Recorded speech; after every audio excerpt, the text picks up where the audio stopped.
17. Can you Please start wait the and say tape. that over again? I- for You want the me to do it all recording? over? Take two. Take two. Can I have a, yeah, right. Now say We're it. starting the July 17 study session meeting.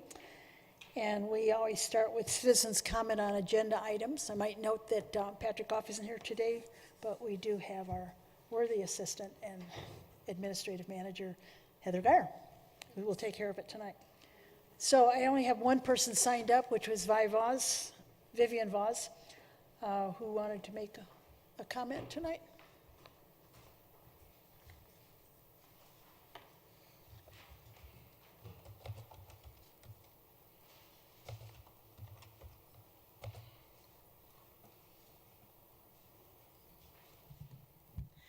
Good evening, Vivian Voss, 6920 West 47th Place. I just wanted to comment, since we're presenting on the outside agencies, that I really enjoyed my term, my 2-year term, learning about the agencies throughout the city, the cost and the great need that there is, and how this works with the city's budget. It was quite a learning, educational experience, and I would encourage any and all to take 2 years commitment of about 4-5 sessions once a year to teach yourself what's going on with these agencies and throughout the city. There was a recommendation on the memorandum that City Council received that says the committee is also recommending 4 members of the current committee to stay for an additional year to have a staggered terms going forward. And I think that would be great. I would add my yes to that consensus in the fact that there was such a high learning curve the first time that we were in there with who's what and how it works and all things considered. So I would recommend that that be highly considered.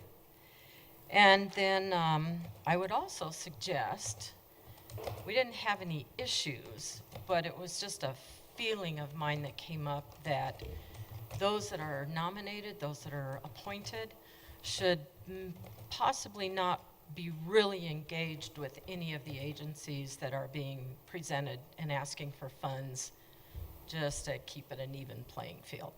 Thank you very much. Thank you. Thank you. Okay, moving on to staff reports.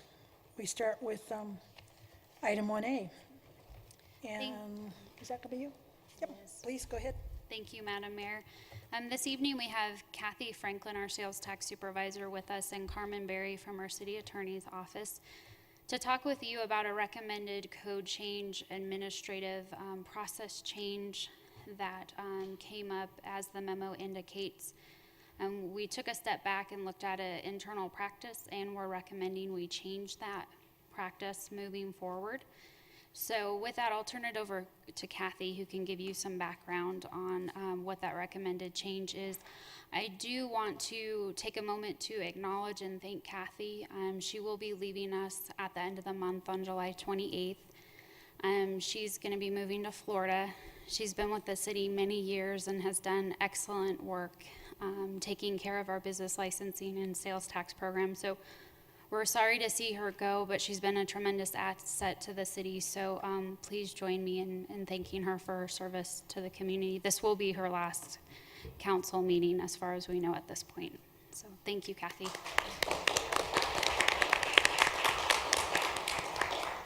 Thanks, everyone. I have to say it's been a pleasure and very thank you. It's been a pleasure and very interesting being here for 12 years. I've had some very interesting and fun times and met some wonderful people. You really have a great community here. This amendment is recommended. It's an amendment to Chapter 5 to define building project valuation for the purpose of permits and audits. Currently, there isn't a definition of it. And so what happened over the years was that there became a divergence of what building considered valuation, which is cost to construct currently, and what tax considered valuation, which was the contract price, pardon me. And so that was at the guidance, or under the guidance of a former building official who, when asked, had advised us of that. So we surveyed Colorado cities to find out what everybody else was doing, and 17 cities responded. And the overwhelming majority of those respondents used the cost of construction valuation method for their permits and for their audits. So staff, the city attorney, and the city treasurer got together and considered the data and considered the city's strategies as a business-friendly community, and decided to bring forward this notion to put a definition on valuation as being the cost to construct. Any questions? No? Mr. Urban? Thank you, Madam Mayor. So as it relates to the clarification that this will provide, do you see this method and its application causing that calculation to cause the permit fees to go up or go down in any significant way? Or how does this calculation sort of bear out in the end as it relates to the actual permit fees and the costs that are then sort of charged on the permits as they go out the door? This should have no bearing on the permit fees. Currently, the instructions on the web read cost to construct, and most contractors have used cost to construct, although I have to say in some audits it was encountered that some companies were using cost of the contract.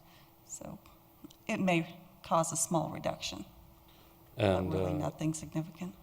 is there any process in place to allow the staff to make any sort of adjustments if what's being presented doesn't seem in line with what is normal, or is there sort of an acceptance of whatever is submitted, or is there a way to either question what's being submitted or otherwise push back as to what's being submitted so that there's some sort of checks and balances there? Or how is that handled if something's being submitted that doesn't seem in line with what necessarily the market might be representing? Sure. While I can't speak for the building division does employ the International Building Code standards for costing of jobs. And so when somebody presents a plan, so long as their plan is reasonably accurate with what they intend to do, the cost is compared with what the International Building Code costs are listed at. And this would apply to all building codes, or sorry, all building permits? Yes, And that would include new roof permits or? yes, it would. Okay. Any other questions? Okay, I need a consensus vote in order to bring this. Yes, that you do or do not want to make an amendment to Chapter 5 of the Building Code. Genevieve, are I'd you? like to ask for a consensus to move forward with the recommended staff recommendations here for the building code. Thank you. Show of hands. Thank you, Kathy. We will miss you. Good luck.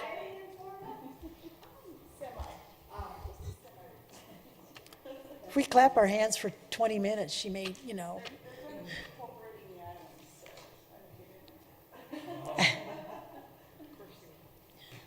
Thank you again. Thanks, Carmen. We have a presentation from ARC. This will be interesting. And we have here Valerie Smith. Right? Yes, please come forward. Community Outreach Manager. Is David Eaton here as well? Would you like us to be here? Yes. Or did you want to speak? Either way. Well, I think you have some slides, so perhaps. Whatever most comfortable for you. Okay. All right, that sounds good. Thank you so much, Mayor Jay and council members of Wheat Ridge.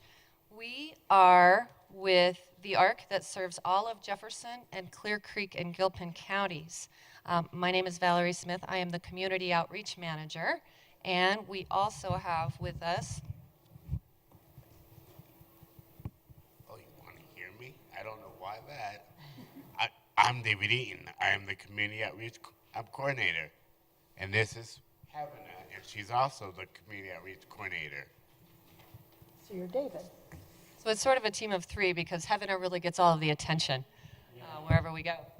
So tonight, we would like to talk to you about several things. One, just an overview of the ARC, why we exist, what our mission is. We also want to talk a little bit about the ARC thrift stores and what is our connection to them, because they're actually a separate organization from us. David's going to share a little bit of his life story, which I think everybody needs to hear. We'll talk a lot about awareness and inclusion of people with intellectual and developmental disabilities. So those are the people that we support in Jefferson, Clear Creek, and Gilpin. And these conditions include cerebral palsy, autism, Down syndrome, and there's a whole long list of different disabilities. And we were hoping that we could share with you some ideas that we have that we would want to share with municipalities to create an even more inclusive community. So I'm going to ask you to go back about 58 years to 1959 in Jefferson County. And there were parents who had kids with intellectual and developmental disabilities, and they were being encouraged to send their children to institutions. That was the main practice back then, and that's where the doctors believed that their children would get the best care. But these parents didn't want to take that recommendation, but there were no resources really in the community back then. And so they banded together to create different resources, and they were very successful. That group of parents in Jefferson County ended up being the chapter that we belonged to in 1960. They created what are called the CCBs. These are community-centered boards. You may be familiar with them. DDRC is one, Developmental Pathways, Rocky Mountain Human Services. And those are lifelines for a lot of people with intellectual and developmental disabilities. They allow people to still stay in the community and at home while getting the services that they need. They were also able to create more programs in schools to serve kids with intellectual and developmental disabilities. Also, we've created more transportation options. And there are laws that protect the rights of people with IDD, or the intellectual and developmental disabilities. But there is a lot more work to do. Otherwise, our chapter wouldn't exist. David and I would not have jobs, and we wouldn't be here talking to you tonight. Colorado is actually 47th in the nation for funding for people with intellectual disabilities. So we do what we can. We're a national organization of about 700 chapters. There are 13 in Colorado, and also a statewide chapter. Our mission is twofold. One, we protect and promote the rights of people with IDD. A second part of our mission is that we support their full inclusion and participation in the community, from birth through end of life and all phases in between. And we looked at the population, and it looks like we're talking about well over 1,000 people here in Wheat Ridge. So what we do, we provide services on many levels. Sometimes people simply call in and say, hey, I have a child with disabilities. I'm stuck in this situation. What do I do? And our advocates will help guide them through that sticky process. We also provide one-on-one help. Maybe there's someone who's facing a homelessness issue, or someone who's found themselves in the criminal justice system and they have an intellectual disability. And what is the proper process for this person to go through there? Our advocates can step in and help with that. We have a lot of different opportunities for training. We provide a lot of education to families of people with disabilities, as well as the individuals themselves. And we get involved wherever we can at the systemic level to help optimize the processes and the systems that are out there to help support the people we serve even better. So in the past, we were an acronym. We were ARC, and most people still know us as that, but we are simply the ARC, because part of that acronym has a word that's pretty outdated and offensive, and so we're just taking it away altogether, and we are the ARC. So how many of you either shop at or donate to ARC Thrift? All right. Well, definitely I do. And I know, David, you and I shop there from time to time. When you are doing so, you are also helping people with intellectual disabilities that we serve, because 83% of our funding comes from the thrift stores. So there's a great relationship between our organization and theirs. We also want to talk a little bit about something called People First language. Has anybody ever heard that phrase before? Okay, well, really it came about decades ago when people with IDD did not want to be defined by their disability, and they wanted to be referred to and seen as people first. So instead of calling someone the R word or saying they are such and such, they're really a person first. They simply have an intellectual disability or they have a developmental disability. So just a little shift in thinking. All right, so that's kind of the nuts and bolts, and that's more of the boring part of the presentation. So I'm going to be quiet, and I want to let David talk. David's had a very interesting life, and can you share with the group, David, a little bit about your early childhood? Sure thing. My early childhood is, I am from the 70s and the early 80s, and I wasn't really allowed in the public. The only time I was allowed in the public was to go to school and to go to the doctors.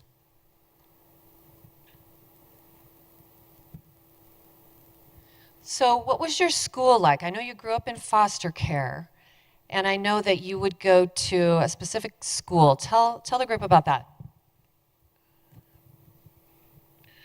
I went to a special school. It's Fletcher Miller, and at the time, it was only for people with disabilities, and they weren't expecting very much of me. They were only teaching me enough to be able to transition from one program to go to another program. They weren't really expecting me to go further than that. So your early start, people didn't have very accurate perceptions of you, it sounds like, and their expectations were not very high. Now that changed when you were around 12 years old. So why don't you share with the group what happened, how your life changed after you became connected with a friend's mom who happened to be an advocate for the ARC.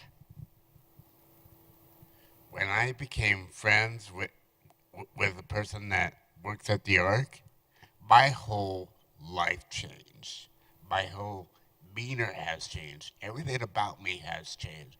Because when I started to be part of her life, she introduced me to her family and gave me a sense of belonging. And after that it became higher development of thinking of myself, and I started to expect more because I was part of her family. And it doesn't just stop from there.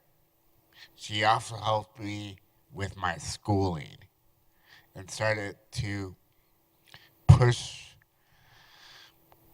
more evolved schooling, so it encouraged me to even think bigger with schooling. So during that time, something happened at an 8th grade computer class. Talk a little bit about that.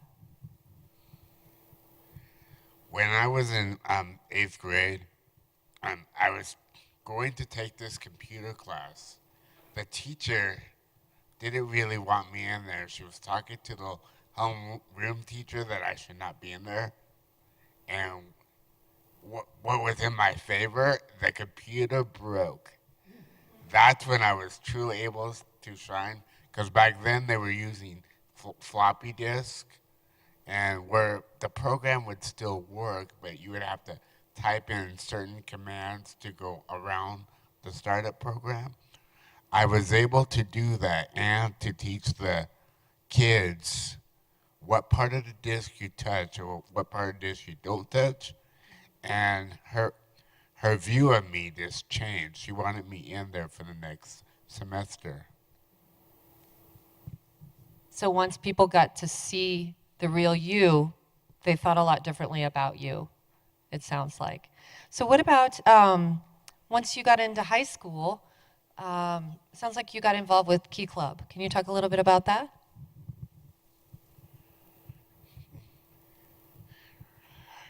At the time that I was in high school, I was living up in Evergreen, and to get up to the high school that I was attending at the time was 2 hours away by the school bus.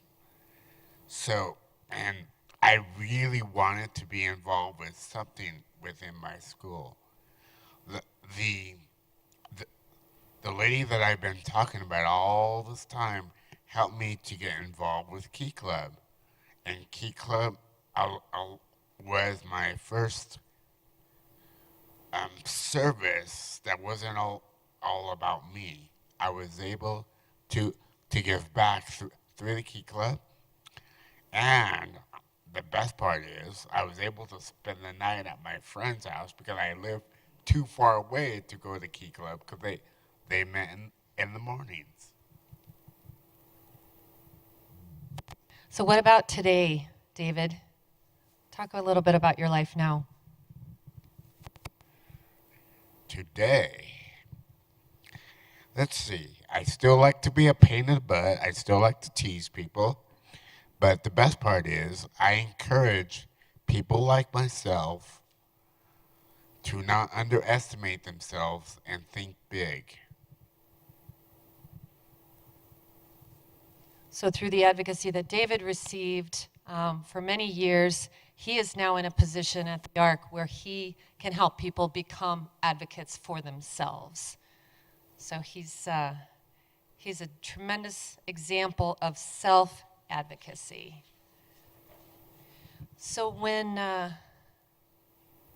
people have that encouragement and that inclusion, it clearly makes huge differences in their lives. So here was a good definition of inclusion. It's about people being valued for their unique abilities and included as essential members of their community. And that's really what people with disabilities want. So it's a way of thinking. We believe that Wheat Ridge, Elmer Fudd takes hold. You're already on that path to inclusion. It's just evident. I live nearby, and I'm proud to be part of this community. So you're already on your way to that. And it's true that today, people with intellectual and developmental disabilities are more included in general. And but when David and I work closely with the people that we serve, we can tell that a lot of people still feel very overlooked. They don't feel like a true part of their community, especially adults with disabilities. And we don't think that's intentional in any way. It's really a result of inaccurate perceptions, and maybe people just don't realize the abilities that people with IDD have. So we want to show you a video that highlights that. Should I just click? All right. It should open up for you. Okay.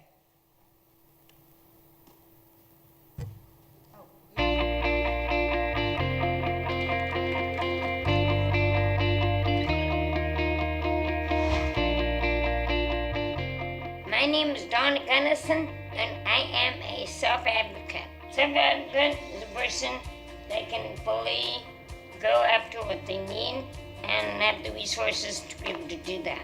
I am a self-advocate, and I speak up for myself. I'm definitely involved in decisions on what happens in my life. People are finally listening to me after a long time. People are finally understanding that I have a hidden disability. And so I think some of them are getting it now, even though it's taken them a long time.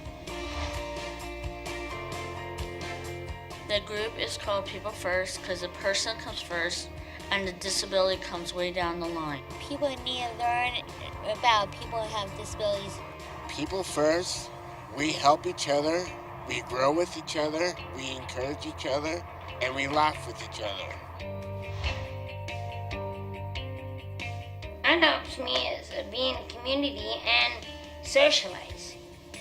Yeah, I like being in community. I like to be seen. I like having friends that understand me. I like everybody here. They're my good friends. Well, I've achieved not being able to be bullied by people, and by being able not to rise above self-doubt.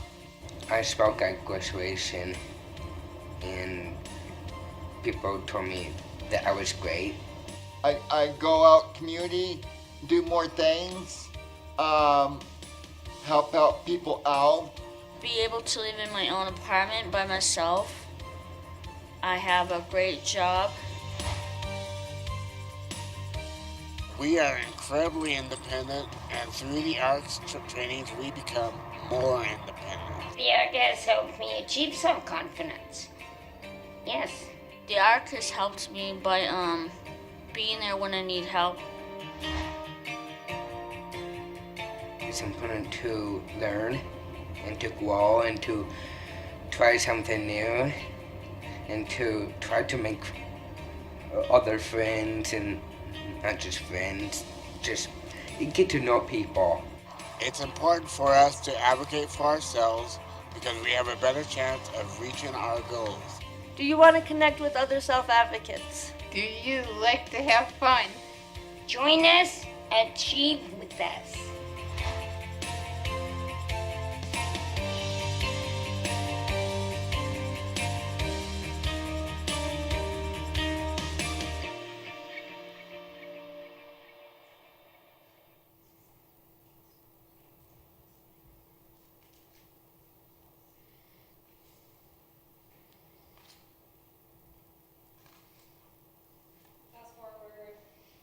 So about that video, David is really good at summarizing the truths about people with disabilities.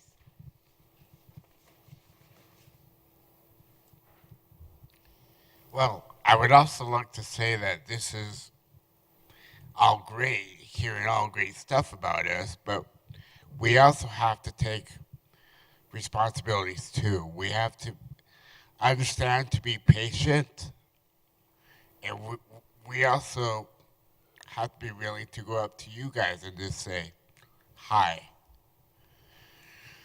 Because we realize to make the change that we want, it's a partnership.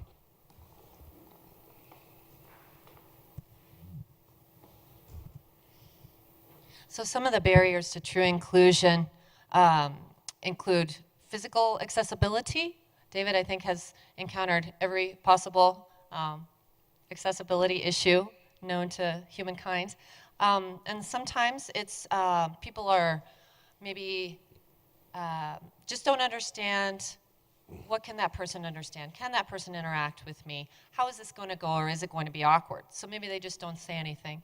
And that's kind of related to the reluctance to engage as well. It's definitely hard to find meaningful work for people with disabilities, and transportation is a big issue. Do you want to talk about that too? Well, in this room, it looks like I could be myself. Transportation for us downright sucks. 'Cause, you know, we have to think about how we're going to get there, who's going to bring us, how long is it going to be. And by the way, we can't be there on time, so we have to bring stuff we like to do, because with Accessoride, we have to either be early or late. So we have to like bring a book. And I would also like to say very quickly that it also plays on our self-esteem and our self-worth, because we're trying so hard to get out there. When we're thinking about our transportation problem, it takes away life. It takes away, why should we even do this? It's just so much effort.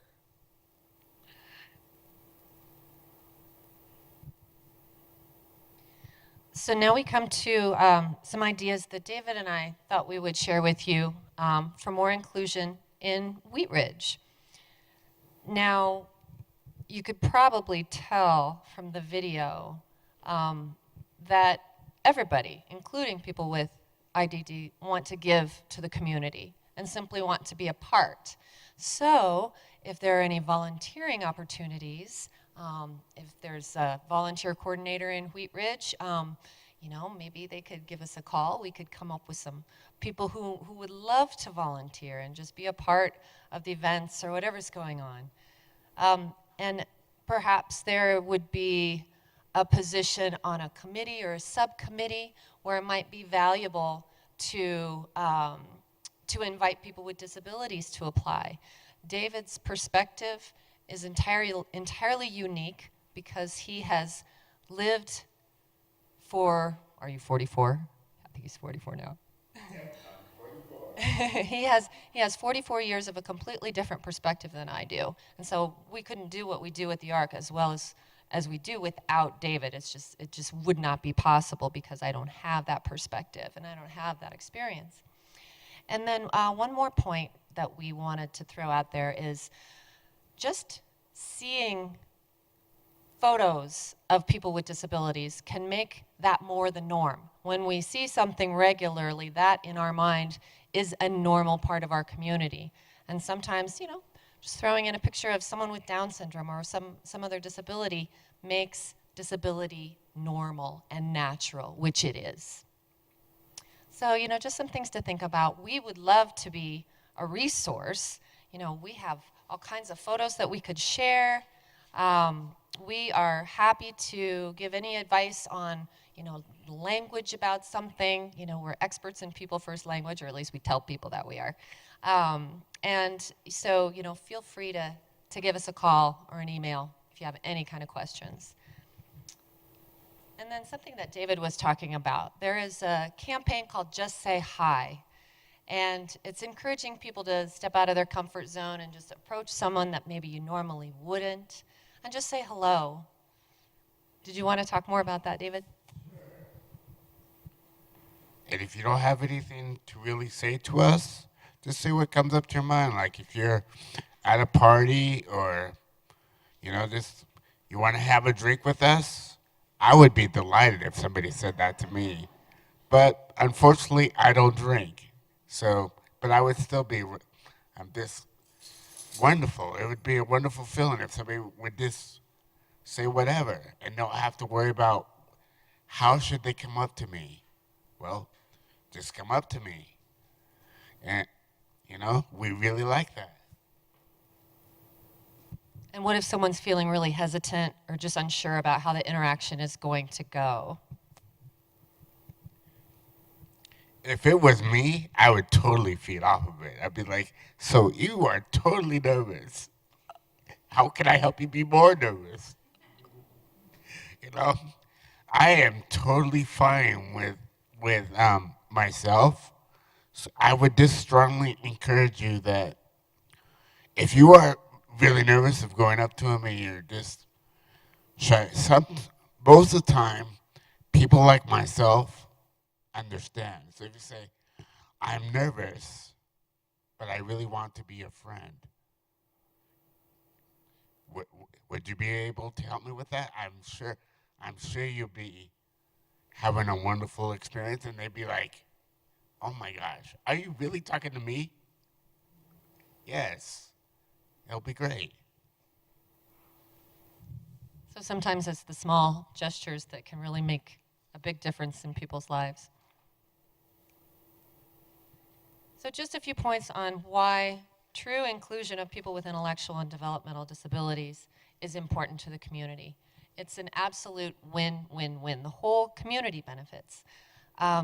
It's a learning experience in people's differences, which is always a positive thing, and it helps us learn what people are truly like, and it counteracts those stereotypes and preconceptions that we may have. It fosters better relationships, and you have a better connected citizenry, which, how can that go wrong? And then all people feel like they're valued. again, please let us know how we can help you in any way. On the next slide is our contact information. Those are our business cards there. So feel free. And then, do you want to talk about Coffee House? I would like it if everybody in this room came to Coffee House and just had fun with me and my friends. And feel free, because we will have a good time with you, and we will tell a couple jokes. So please come on down. If you haven't guessed by now, David's kind of a cut up. But Coffee House is for everybody. There are people without disabilities, people with disabilities. It's just a real great mix. It's fun. We have dinner together, and we laugh a lot. So if anyone's in the neighborhood, please stop by. David and I should be there. Does anybody have any questions for either one of us? It doesn't matter what the question is. Any question. Any question? Council, go ahead. Can you tell me that Thursday, that last slide? Absolutely. There. Thank you. What a delightful presentation, and interesting as well. Council, go ahead. Christy. Thank you for your presentation, but I think it brings a lot of important things to light, and even the volunteer part, it really made me think about some of the things we're trying to do here in the city as far as accessibility, you know, helping people get around, you know, as you may know, David probably definitely knows, if he's trying to get around in Wheat Ridge, the sidewalks aren't always consistent, and so it would be great to have you all as a part of some of those task force, and especially when we're starting to talk about Wadsworth and other areas as far as with sidewalks, and even, you know, realizing, you know, Wheat Ridge has sidewalks that are this big in the neighborhood, and we're not, and now as we make them bigger, it really brings things to light when you start seeing people having to move, if it's in a wheelchair or with a support little cute dog over there too. But it brings things to light of how the smaller sidewalks are not feasible. So it would be great to have you all as a part of some of those task force and committees. I love your thinking. It sounds like it's a really opportune time for us all to connect. And what would you say? Would you want to be like a, what do you call that, a task analysis person, where you can do the pass-through and see if it meets the litmus test? I'd be love to do that, to keep the car safe.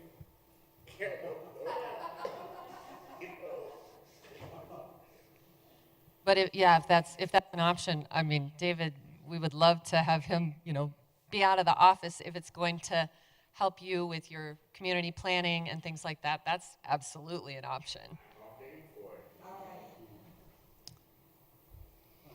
Mr. Fitzgerald. I just have a little off-the-wall thing that occurred to me. I really think your idea of a volunteer coordinator is a good idea, something we don't have. And I'm sorry for throwing this back in your face. Do you have somebody who could volunteer to be a volunteer coordinator, do you think? That is a possibility. Let's touch base. Let's touch base in a few days, and I'll mull that over and see if we could actually help you come up with a person for volunteer quarter. I mean, we have a big reach within the community, so I think we can help with that. I'm just excited to see you all here and just being among us, which is really what this was all about. Absolutely. Thank you. And we all know that you're voters too, right? Elected officials, yes. So thank you very much for coming, and hopefully we'll be getting in touch with you. That sounds wonderful. Thank you again. Thank you. And I would like to say thank you, and thanks for listening to us, and it gives us new hope. Us too. Thank you.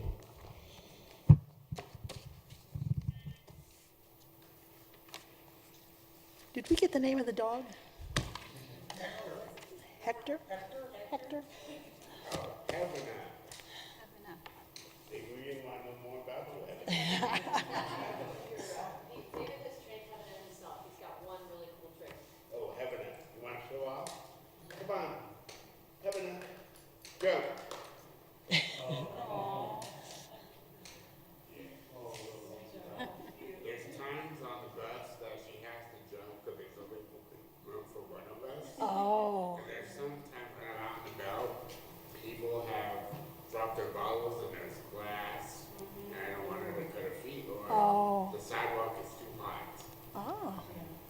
Interesting. And my manual chair, she knows right and left, and she knows when I say pull, I point the direction, and she pulls me there. Oh, She be darned. pulls me, and then she stops, waits, and then I say again, pull again, and she will pull. Wow. We saw her pulling you in the video. Yeah. Right. I think it was a video part, or is it just a picture? I don't remember, but I know she was pulling him. Yeah, right.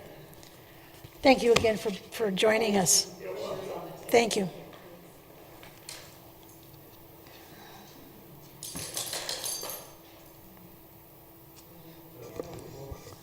Are you going to do this report? Okay.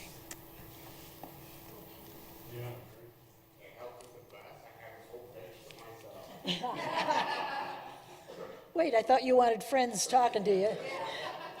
You're confusing us here. Thank you. Okay, we're going to move on to, I don't know what the item number is here. Whatever it is. Item 3. Heather, you're going to be Yes. discussing this with us? Mark is going to cue up the PowerPoint. This evening, we have several staff members joining us. Scott, if you want to come to the table, Lauren, feel free. We are here to provide an Investing for the Future update on the projects funded by 2E. So this is an exciting step forward milestone in the multi-departmental effort and overall effort to make these projects a reality that were voter approved. So, can you find it, Mark? Yeah, I just need some younger help. Okay, so I'll try to do this by memory. One of the major milestones in issuance of the $33 million in bonds that were voter approved last November, we closed on the bonds in May of this year. And as part of that, we also set up the Fund 31, which is the 2E fund. And you've been seeing monthly reports that are part of the city financials, where you get an idea, well, you actually see the revenue that's being brought in from that half-cent sales tax increase and the money being expended to towards the projects. And Joyce is here to talk about the Anderson Park project, and that's the project that's moving quickly forward compared to the other projects. Looks like we're having a little technical difficulty. So with the issuance of bonds, we received an excellent net effective interest rate of 2.6%. We also received a strong AA- rating through Standards & Poor's, which we're really proud of, and that's a result of our financial policies and budget management. So we're going to go through each specific project with an update, and we're going to start with Joyce, then we'll move to Scott, Mark, and then Lauren. And after each update segment, we will have time for question and answers, anything that you may have specific to that particular project. Okay, we're ready, so you can skip that slide. You can go ahead and skip that slide too, Mark. And we'll just jump into Joyce's presentation. Okay, great, thank you. So today, we've been able to, beginning in, let's see, it's July, that's right. Beginning in January, we did advertise, put out an RFQ for consultants to design a master plan for Anderson Park. Hired and awarded a contract to MIG with the sub-consultant Barker Rinker CCAT, who are the architects that designed the recreation center. So that worked out well. They're a great team. And since that time, we've had a site assessment, physical site assessment of the park with the park staff, and assessment of the buildings with the recreation staff, both the bathhouse and the Anderson building. We've had a survey done. Anderson Park is one of the older parks in the city that was actually there before the city incorporated in its many parcels. So we've been putting a lot of background information together for those consultants. Because one of the things that's most important to us is that when we have a final master plan, after and I'll go through the public input process to date. We want to make sure it's buildable and it's on budget. So we're spending a lot of time putting some of that background information together. We came up with a pretty detailed schedule, and the first part of that schedule was to set up focus groups, which we did, and I have a list there for you in your memo. We had 5 focus groups, and we sent out a lot of invitations, selected people that we thought were park users, that we knew were building users, etc. And we had, our first focus group was the building, pool, and park users. And we got some really valuable input from people that use the pool, from swim team parents, from the jazzercise folks, that type of thing. And we actually ended up with 8 attendees. And then we invited residents and other stakeholders that use the park, and we had 7 attendees. And these are actually pretty good numbers. We probably invited 10 to 12 people. We had city staff as one focus group for the building. So those are recreation programmers and maintenance staff. And then we had a focus group for city staff, and that was a park maintenance group, and any recreation people like the athletic supervisor that programs the park, the general program supervisor that does concerts in the park, that type of thing. And then we had the special event group. So we had the folks that run the Kite Pipe Festival, the Carnation Festival, and our own staff. And so we gathered a lot of really good input over the course of 2 days and ended those focus groups with an open house held in the Anderson Building Gymnasium. And we had probably 40 to 50 attendees. Many of them, some park commissioners, some of the focus group came back. We had a few folks that we hadn't seen before as well. So after concluding all of that, then the consultants went to work and started with some tools to do a design charrette. We came up with 3 concepts based on that input for the master plan. And then the other committee that we have is a master plan advisory group, which includes Steve Wynn, our engineering manager, and Lauren, as well as the special event people, park maintenance staff, myself, the consultants. And the purpose of the master plan advisory group is to consistently and constantly give feedback on the concept plans and the project, to keep the consultants on track. So we also have that committee that's ongoing that meets periodically after some of the other events. So that's what we've done today. Today we looked at concept for remodeling of the Anderson Building and the bathhouse, and actually got some numbers put with that redesign. So that was our latest step. We spent the afternoon doing that today. The future actions we have scheduled is what they call an intercept event or a pop-up event, and that'll be held at Anderson Park prior to the performance in the park that night. We expect a large crowd at that performance. It's Hot Tomatoes, and they always draw a lot of people. So we'll be out there prior to the concert starting and prior to the pool closing. So trying to capture 2 different user groups and a new set of eyes, and they'll be showing them those concept plans that we've come up with to date and getting feedback on that. That is August 2nd at 5:30. That's a Wednesday. We have information posted to the project website, recently updated based on this information we're presenting to you tonight. And then the next step will be a community meeting in early October, and we'll get that out, and that'll be community-wide, and we've been saturating all of our possibilities in terms of Facebook, flyers, everything that we have available to us. And we'll try to get a good turnout at that meeting. We'll have a presentation to the Park Commission and to City Council for approval of that master plan. And then adoption of the master plan in January of 2018. So it's pretty much a summary of what we've been doing to date. Any questions for Joyce? yeah, it's been fun. It's a lot of fun. It's pretty much fun. You know, it is a lot of fun to get to remodel and renovate. And we're excited for the community because, you know, it's time. So we'll really thank get, you for that opportunity. We'll really get a first look on August 2nd as far as the concept is concerned. Yeah, I That'll be certainly fun. invite you all and all of the community to come down and take a look at those concept plans and give us some feedback. Will that be before the concert? Yes, 5:30 before the So concert. the concert starts. is like 6:30, isn't it, 6 or 6:30, something like that? I'd have to look. I'm not Okay, I think it is. Great. Thank you very much. Thank you. And now we'll turn it over to Scott Brink, our Public Works Director, to talk about Clear Creek Crossing project. Okay, thank you.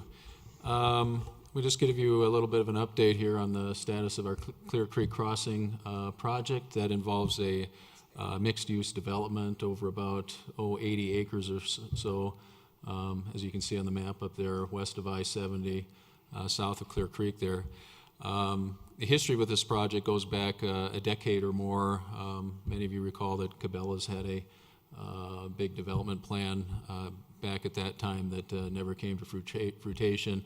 The site has been sitting vacant since then. About 2013, 2014, we had a developer who had expressed some interest in the site, taking more of a phased development approach, and meaning not the full-scale huge regional type of development and draw that Cabela's was proposing, but more of a mixed use, starting in smaller stages like a phase 1, phase 2, and then phase 3 we'd eventually get up to a size of development of what Cabela's was proposing, at least as far as the land area goes there.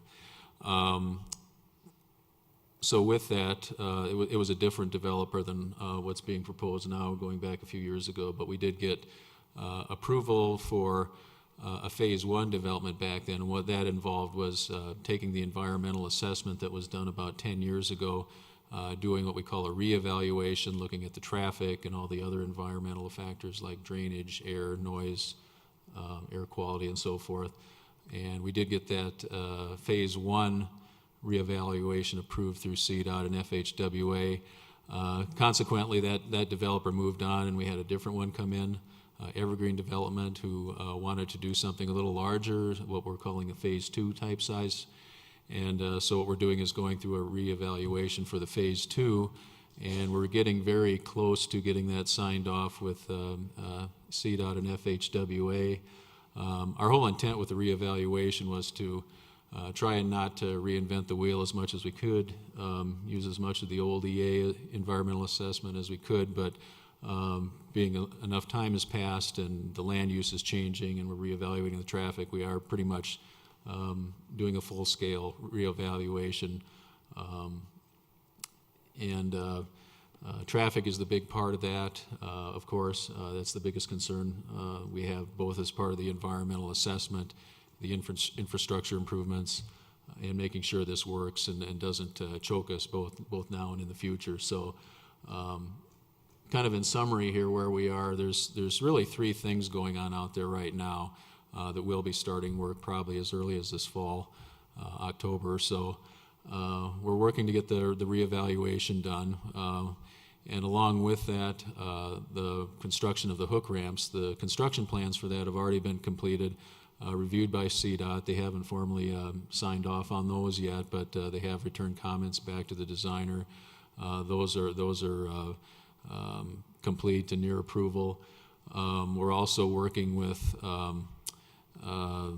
Denver Water is another element out there on the site.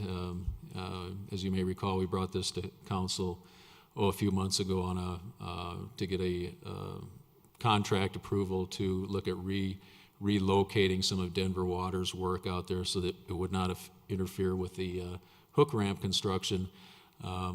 These things just happen to be occurring at the same time. So we're getting a redesign completed for the tunneling operation for the Denver Water pipe.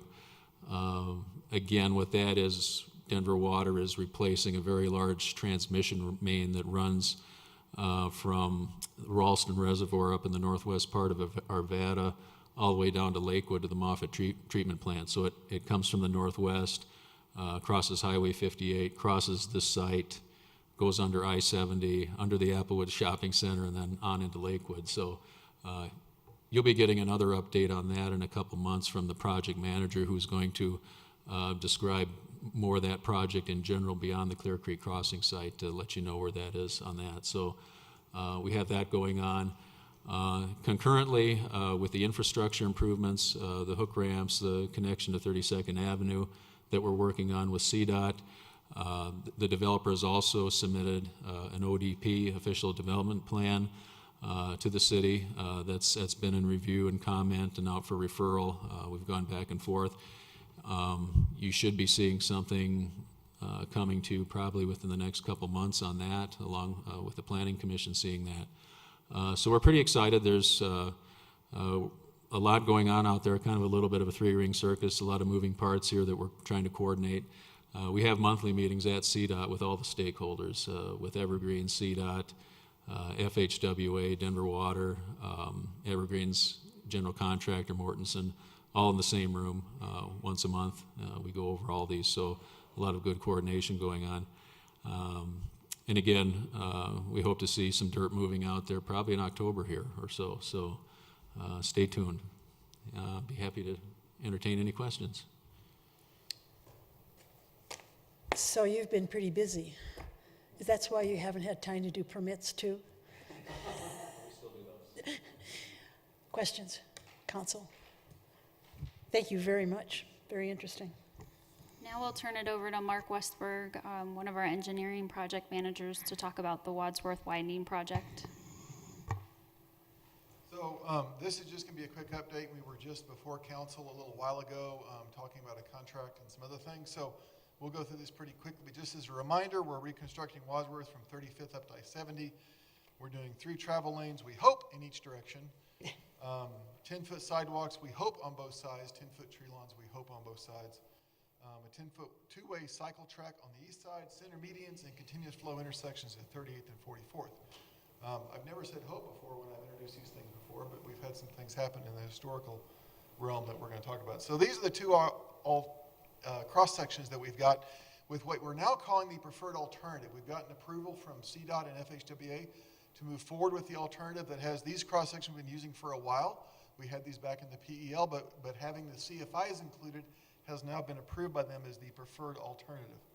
And if you don't notice, our little logo on the bottom right is changing each time we change projects. We're showing the project-specific logo there, thanks to Lauren working her graphic skills. So the historical update, this is something that we continue to struggle with. And as part of what I often say, you can inject logic and reason into the federal process. So we still have several properties that are being deemed eligible for historical nature. One of those is the Bungalow, which is the project that's just up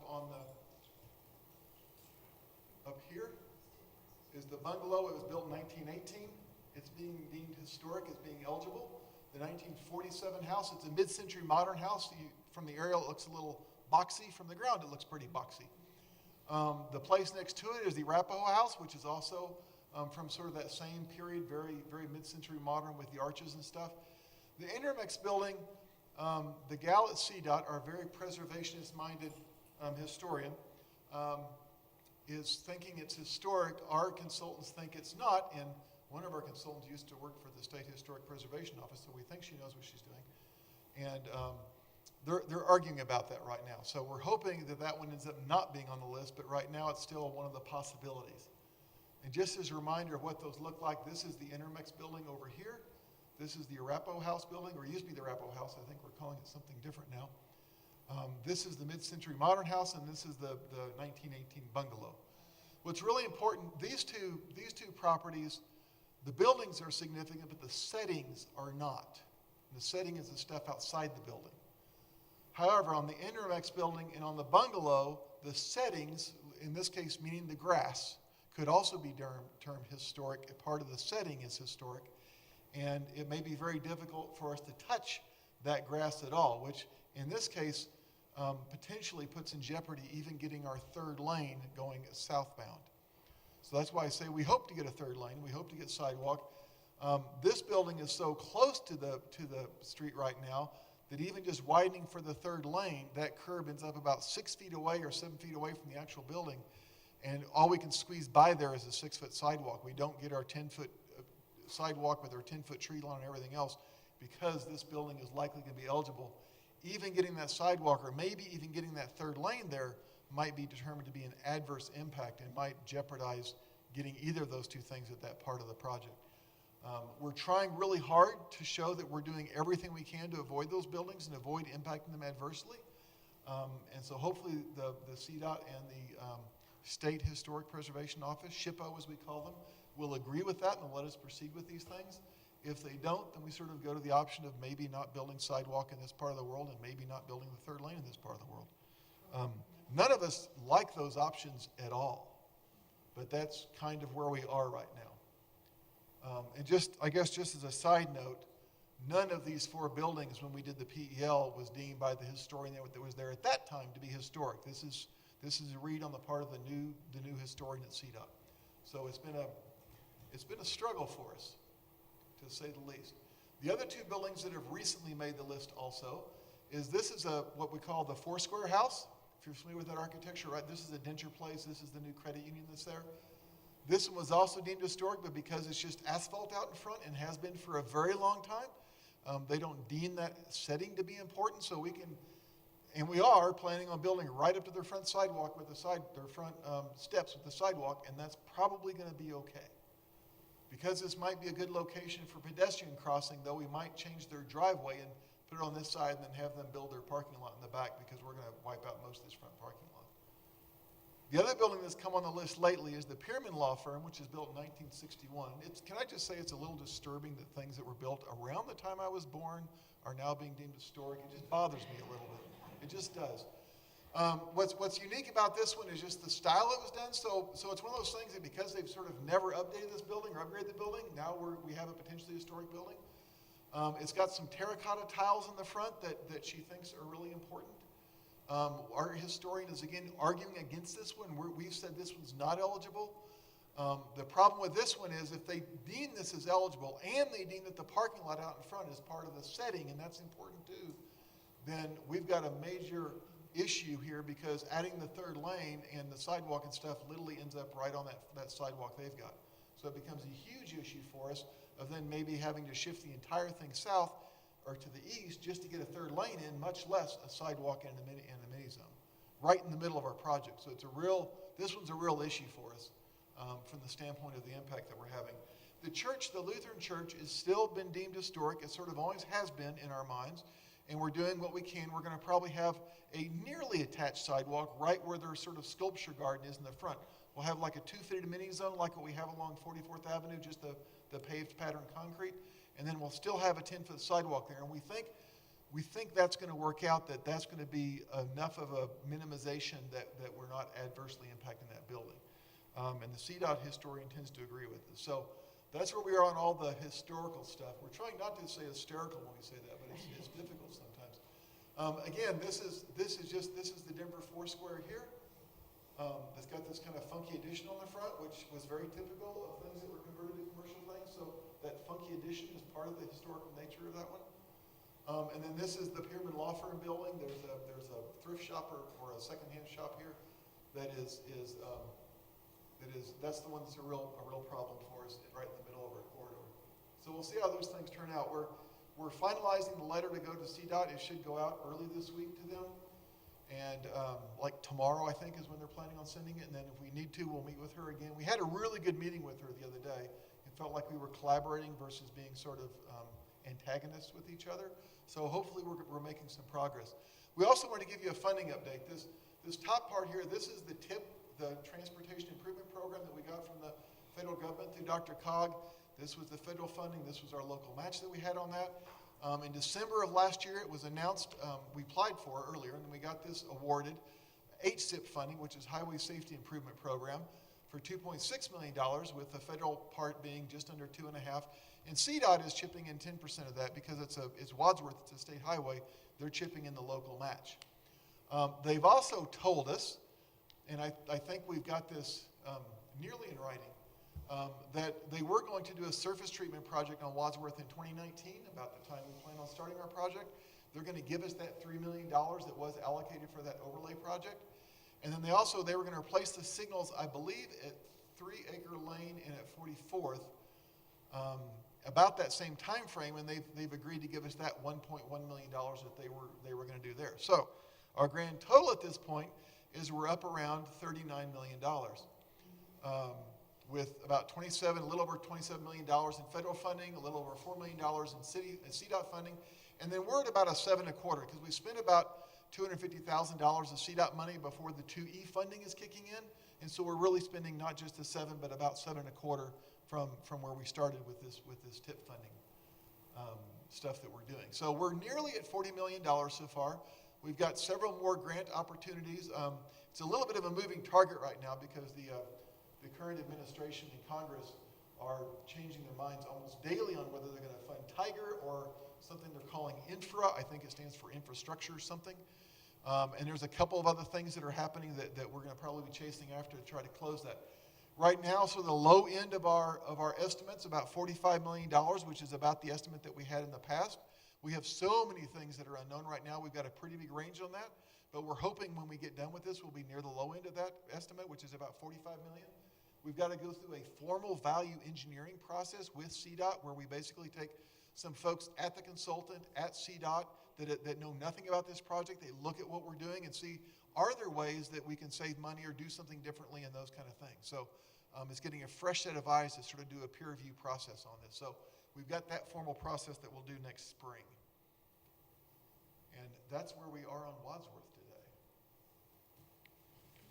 Ms. Davis. So I have a couple questions about the historical first. Really? I mean, so is there any kind of waiver program or some, I mean, I think it's one thing when it's, a building that's, the upkeep is there and it adds a historical value to our, now no one take offense to this, but to our city.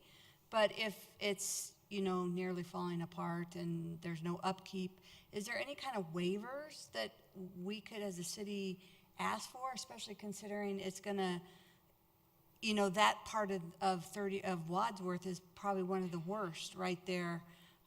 So if it deters us from making it 3 lanes, it's pretty tough. So is there any kind of waiver program or some kind of lack of love program that if the program is, or the building isn't being taken care of, that? She thought the Go Forward building was amazing also. Fortunately, someone else tore that down for us. Now, if for instance, there's a vacant lot just north of the bungalow, the 1918 bungalow. If someone bought that vacant lot and bought the bungalow and tore them down next week, no big deal. We can't do it as a part of our project. We can't do it as a city because it's part of our project. So that's part of it. One of the frustrating things in particular about those 2 residential properties is they don't really have a future on Wadsworth as a residential property, and they really probably don't have a future as the buildings are today as redevelopment projects, sort of rehabbing just the building and trying to do something. So it's like these 2 buildings in particular probably have no long-term future, and yet we're having to avoid them and do different things to avoid impacting them. We've heard stories of a guy that owned a barn in North Dakota that he wanted to sell it, and they deemed it historical, so he burned it down. They still built the road around it just because he burned it down maliciously. Therefore, we're still going to build the road around it. So it's a big deal. The historical thing is a really, really big deal. As far as the waiver process goes, what we're shooting for, and this is a whole bunch of weird little acronyms, we're shooting for a 106, which is just the number in the part of a code somewhere that says there's no adverse impact, and then we can just proceed with our project. If an adverse impact is determined, we can go through what's called a 4F process, which takes about a year, costs several $100,000, and you basically have to show you've done everything you possibly can to avoid impacting that building or the setting of that building, to show that you've done all those things in order to actually get permission to impact those things. The downside of that is it takes a year, costs several $100,000, and you may still not get the answer you want. They may still say, you know what? We think you can do without a sidewalk. We think this building's so important it needs to stay regardless of the impact on your project. And so we're trying what we're doing right now is trying very hard to avoid going to 4F. We're trying to get this all dealt with just at what's called the 106 level. And so that's what we're trying to do. There really isn't a thing where we call up the CDOT director and say, hey, your historian's running amok. She's killing us. You got to do something. That's not, they really operate as an independent thing for a really good reason. It's just, we're sort of stuck between a rock and a hard place in some places. So just tongue in cheek, if you ever have to go to that 4F and talk about a sidewalk, take David with you. We'll do that. Yeah. Well, and what's interesting is this story was walked the corridor a lot with her dog, and she said it is scary to walk in front of Intermex on a 5-foot sidewalk right next to cars. Yeah. 20 miles an hour. Yeah, take David with you. I'm like, yeah, we agree. So it's that kind of thing. Is where do the two federal regulations for ADA accessibility and historical stuff, where do they conflict? How do you deal with those two Right. things? And it's a very difficult thing to go through. They're each in their individual silos, and we have to deal with them each separately. We can't really work to get them together and try to figure this out. Now, what we can do, and we've talked about it in the FHWA contact just told us to be very careful with talking about this, but if we go through this process, we don't get a sidewalk on that west side for like 46 up to 48th, which is what we're sort of looking at, is that whole stretch in there, then, we could come back years later as a city project and build it. Or if someone buys those lots and redevelops them, we can require them to build what we've always wanted them to build there. We just can't do it with this project as part of a federal process. All right. So just my other quick question. So as everyone knows, as they go to Lakewood and up by 6th Avenue and even Colfax before 6th Avenue, are the roads going to be concrete like they are there? Yes, we're planning right now. Concrete shows to be the most cost-effective thing long-term. We've done a pavement analysis on that, and concrete shows to be the most cost-effective. So that's what we're planning on right now is concrete pavement. Okay. I had Ms. Duran over here. Mark, are you in communication with the property owners there at Pierman Law Firm on that corner? We haven't really been because how they feel about things is completely irrelevant to the process. And because we're marching forward with this project, we really have to be, we have, meetings that they call us, we'll talk to them and those kind of things, but we don't really, reach out to these people and say, hey, did you know your building's potentially eligible to be historic and it's, all these kind of things. We don't, that's not part of this process. And so we're very careful not to sort of reach out to these individual properties. None of the properties that we've presented tonight know they're potentially on the list as being eligible. This is something we sort of have to work through pretty independently. Now, and our plan is once we sort of have this historical stuff resolved and we tweak our design accordingly, then we're going to have another public meeting with invite the whole corridor. We'll do the block by blocks again to invite those blocks of folks and say, hey, we were here like 9 months ago and we told you we'd be back in 3 months. It's been 9 months instead. Here's what's been going on and here's where we've landed. And we could have some people say, but I want you to build a sidewalk in front of my business. And we'll say, we're sorry, we can't right now. Okay, so there'll be more outreach. There'll be a lot more outreach with all this stuff once we get it resolved. We just can't really do it while we're going through the process. Okay, my other quick question is, why is the concrete in front of the denture clinic, did you say? You could put a sidewalk right up to their door, but where the Pierman Law Firm is, you can't, even though that's concrete through there. Well, it's how long's it been that way? What's it look like? There's this whole list of things they go through where they determine if the setting is also historical versus just the building being historical. Okay. It's the setting thing that kind of drives me a little crazy. Right. Okay. All right. The building part I get. The setting part I'm like, so what if it's always had grass in front of it? Why is that a big deal? In particular the bungalow, it's part of the pastoral nature of that property today. Okay. All right. Thank you. Mr. Fitzgerald. Speaking of the pastoral nature of that property, I guess you talked about that grass being historical grass, but I'm just wondering, can we pick those things up and move them to our history park? The whole building you're talking about, not just the grass. I'm talking about move the whole building. Right. We've not offered that up, and again, part of those things is not just the building itself the way it is, it's the building itself in the place it is, it's on Wadsworth, it's all those things. They're looking now at not just buildings, but also subdivisions, post-World War II subdivisions, like the one that I live in. My house was built in 48. If there was a project that was going through my deal, it might be, okay, yeah, none of the houses are historic, but the subdivision might be historic, and we can't really touch that now. So it's tough when things are, what's interesting is one of our consultants was in Rome recently. He was like, That's historic buildings.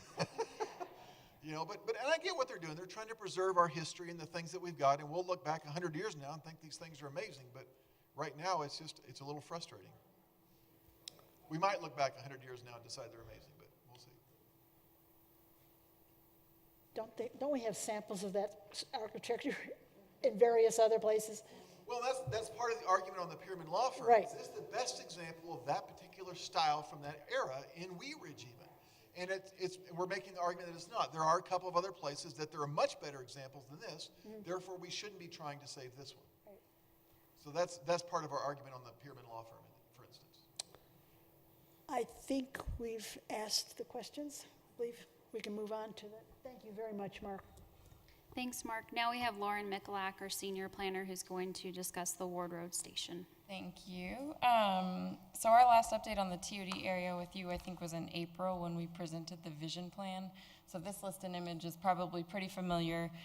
We talked about the ballot language and the vision plan and the range of investment opportunities up here, from a regional park to a linear park, new streets, improvements to existing streets, potential for drainage improvements or parking structures. We are well aware that that list far exceeds the $12 million that have been allocated to this area, and we're continuing to look for different leveraging opportunities. So to that end, the last several months has been a lot of outreach and a lot of trying to understand the timing of potential opportunities to really stretch those dollars. We highlighted on this slide just a few of those outreach actions that we've taken since we saw you in April. So shortly after you saw the vision, we presented that to the Planning and Parks Commissions, both of whom expressed support. We also had a series of property owner meetings. So with some of the property owners, we've been meeting one-on-one, and with others, we utilize the block-by-block format that we've done in the past that's been really successful, where we break down the sub-area into smaller geographies and have smaller group meetings. It tends to elicit a little bit more of a conversation and a lot more feedback. We had about 25 people attend our block-by-blocks, which is over a quarter of the property owners in the area, so that was pretty great. Both the property owners and the Planning Commission in particular, and I think Parks, were really supportive of the regional park and really having that put a stamp on this area, which was nice to hear, get some feedback.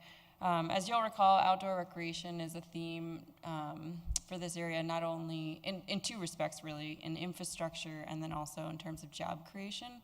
So we also had a meeting specifically with the outdoor rec businesses that are already in Wheat Ridge, and we were surprised to identify like 24 of those businesses, some of whom knew each other and some of whom didn't, so that was a good opportunity to sort of network and make connections. We had some representation from Jeffco, EDC, and from the State Office of Economic Development. In the spirit of outdoor rec, we also responded to a prospect coming out of the state for potential outdoor rec manufacturer. We haven't heard anything on that. No news is probably good news. Those things take a while, but we're not out of the running yet. The vision recommends a co-working or maker space, so we've toured a couple of those types of facilities. We've met with a few developers. We have another one scheduled, I think, in 2 weeks from now. And we've continued to work with developers who are already active in the area. So Hance Ranch, for example, you've seen that subdivision plat. We are working with them as they continue to advance their townhome site plan through design, and we're working with their apartment multifamily component for the southern parcel to understand their financing and what, if any, subsidy might be needed to get the density that we really expect in a TOD area. We've been working with the TOD group at RTD. As you all know, they designed the station at a time when they thought more buses were going to come. So we had a really productive meeting with them a couple of weeks ago, and we would expect to maybe do a memorandum of understanding, an MOU, that commits both of us to cooperating through potential future modifications of the station area, just to make it more right-sized to the operations that we now expect at the Gold Line, which will be a lot fewer buses than they've designed for. So we'll bring that MOU to you probably later this summer. And then in other agreements, we've been working with our neighboring jurisdictions. If you advance the slide just one, there's an image. You'll recall that our boundary up here is unusual. The purple is Jefferson County, the green is Arvada, the unshaded is Wheat Ridge. So we met with Jeffco and Arvada staff as recently as last week and put on the table the potential for an IGA to commit everybody to cooperation of some of the infrastructure up here that's mutually beneficial. So 52nd on the northern boundary, Ward Road, Ridge Road, some of those infrastructure investments that really don't make sense for us to do on our own. One of the things we might do first is potentially even going in on a joint grant application, Safe Routes to School grant we expect would open in the fall, to maybe improve 52nd, which serves Drake Middle School just outside of our boundary. So we've done a lot of talking, a lot of meeting. In addition to outreach, we're in the middle of a couple of different processes. I should pass out, we've been working with a graphic designer to advance that base camp theme. And we vetted this logo, got some hard copies, at our property owner meetings. So you can see it sort of resonates the fact that we're pretty central. It has the skyline, the mountains, the trains, and the tagline, if you can't read it at the bottom, says adventure begins at the end of the line. So this particular rendition is probably, I don't know, how many have we seen? 3, 4, 5 dozen. This is the one that sort of emerged to the top. So we're excited to have something to associate with all the background work that we've been doing. We've been working with WSP. That's the firm that helped us with the vision document. They have a bridge division, so they're helping us to understand what a pedestrian bridge could look like, what that could cost, order of magnitude, just to understand if that's should be or could be a priority infrastructure investment. We're working with a different engineering firm to understand if regional drainage might make sense as a worthwhile investment with the $2E, whether it's physically possible or financially reasonable. And then, as you know, as I mentioned, and as I know Ken has mentioned to you in the past, we're really trying to stretch these dollars, so grants and private investment. And we've recently been analyzing the urban renewal tools that we have. So we've completed a TIF analysis and an analysis of the Metro District, if that was to be expanded, what those potential revenues could look like under a variety of different scenarios and timelines. So really a lot of work in progress right now. We're as anxious as you probably are to know what we're actually going to do. And this area is tricky just because we really want to make sure that we're making the right investment as the right opportunities come along. The one thing that I didn't address that I probably should is that Gold Line, as you may have seen, is testing right now. So we still don't have an opening date, but the trains are moving. And then in terms of our next steps, we're really just going to be continuing with the work I've described, continuing with outreach, continuing with some of those studies that are in process. The priority for us in terms of property owner outreach is to work with the 2 property owners who own the land where the regional park could be. That's 2 separate property owners who have both expressed support for the idea, but as you know, the devil's in the details on something like that where we don't own the land. So we've been working with them and would hope that with their support, we may be able to move forward to some sort of a planning process that would focus on that park area. I think that's everything for the TOD area, unless there's any questions for me. You must have been too thorough. You mentioned The memo was pretty thorough. makerspace. Explain makerspace. Sure. So that was a new term to us in the last couple of months. Also, co-working space, I think people think of traditionally as really just offices, laptops, desks, and makerspace is more of the hands-on manufacturing space. So especially in the outdoor rec industry, as I've learned over the last few months, you tend to get folks who are designing the next snowboard or something in their garage and eventually really need to expand into some sort of a manufacturing space, but don't need the overhead or space of their own tenant space. So maker space is sort of that shared hands-on versus the shared office. Cool new word. It is. Thank you very much. This is really cool looking. Yeah, good. Yeah. You know, there was Carly, who's been the interface with our graphic designer too. Yeah. Forget venture begins at the end of the line. Let me read that for the people at home. The tagline is adventure begins at the end of the line. It's pretty neat, pretty neat. There was a question that I should have asked Mark, if you guys don't mind me dropping back to the previous subject, which was, what is our current shortage that we have to make up as far as the Wadsworth project is concerned? If we hit that $45 million range, Right. we have the low end of our estimate, then we're about $5 million short, and we've got several grant things we're looking at that we're gonna try to close that gap, and we'll see where we land on that. And again, the value engineering may just work out that we save some money. If the historical stuff happens as sort of a worst case scenario, we probably save $5 or $6 million not building the third lane retaining wall on the west side of Wadsworth, which So it's very flexible. it's a very moving target right now. So we're trying to figure that out. And we have one more part of our presentation that I sort of forgot about. Sorry. I can yak about this one. So one of the things that we're running into really quickly on this is that we do not even begin to have enough staff to pull off all the work that we've got to do here.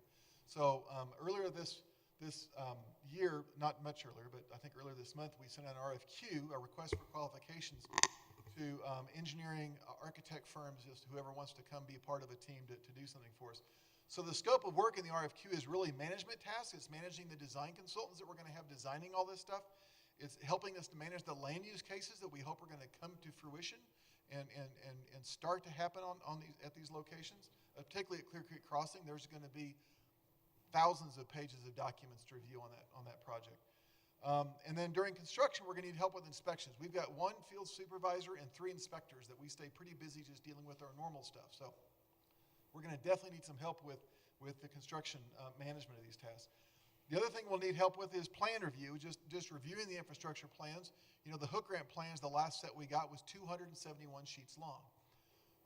And I know when I first started here in 2007, the only thing I did for like my first 3 months here was go through infrastructure plans for the Cabela project, and none of us have time to devote that much time. So we're looking at getting some assistance from some folks on that.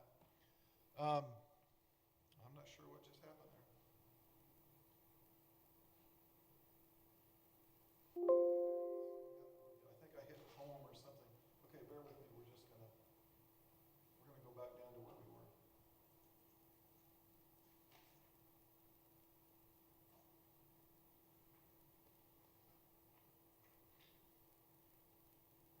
Okay, so the RFQ was issued back in early June. The submittals were due last week.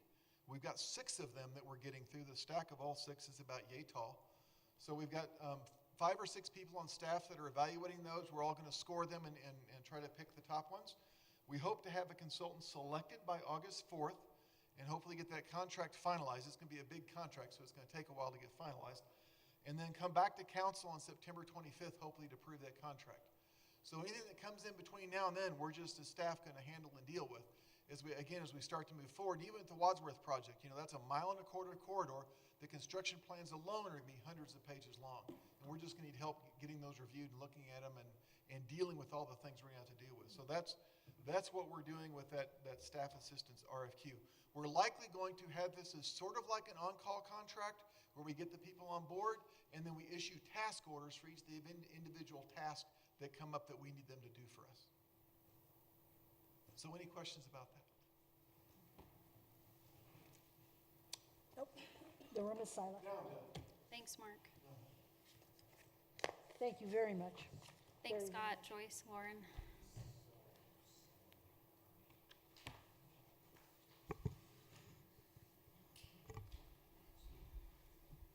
Looks like we gave them a lot of work to do. Fun work.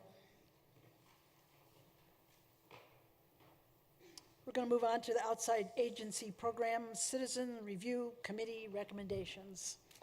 And we have Carolyn Lorenz. Hi. So I just want to quickly introduce Scott Wesley. He's going to talk on behalf of the outside agency committee. But first and foremost, I just want to thank the outside agency committee. They once again put some really great time into listening to all the great agencies that do so many different, give so many different services to our community, and the committee took it very seriously and invested their time and energy into this process, and they've just always been a pleasure to work with. So I will turn it over to him.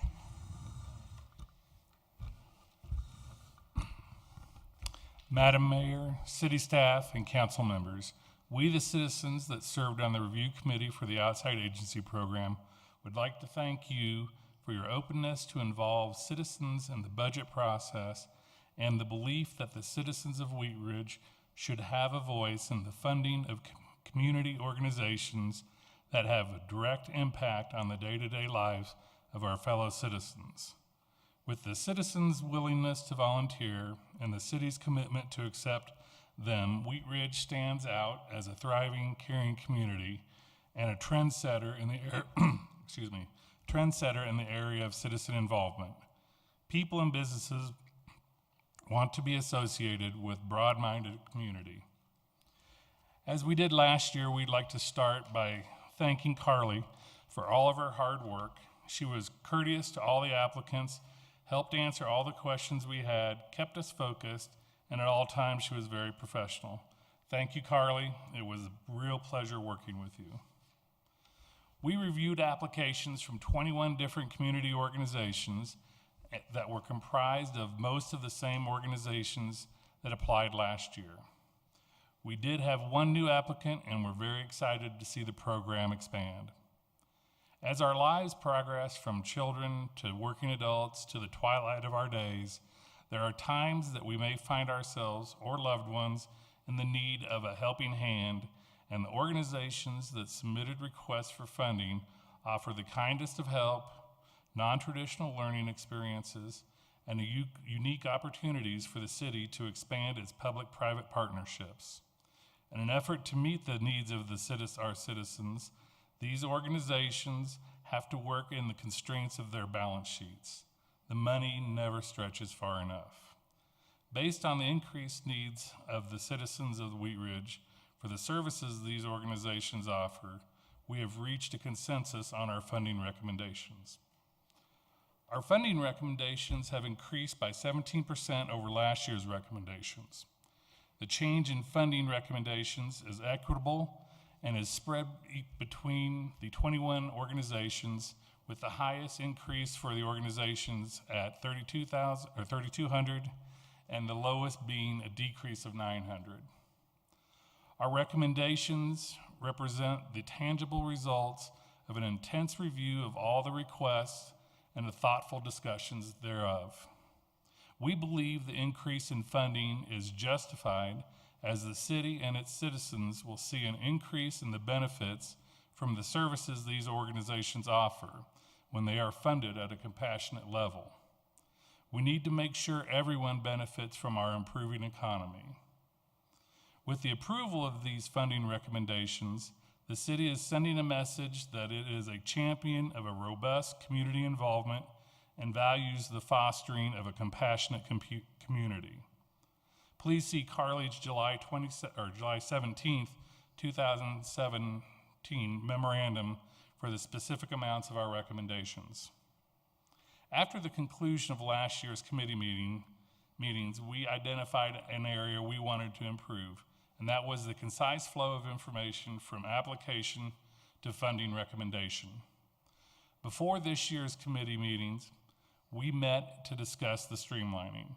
Carly implemented the ideas, and it has resulted in a more digestible process. The historical knowledge of the committee members also aided in our discussions this year. This has led us to another recommendation, and that would be a carryover of one member from each district onto next year's committee. This will secure the historical knowledge for all new and future committee members. As this committee moves forward, the overlapping of members, old and new, will aid in the discussion or the decision-making and will result in a more cohesive funding process.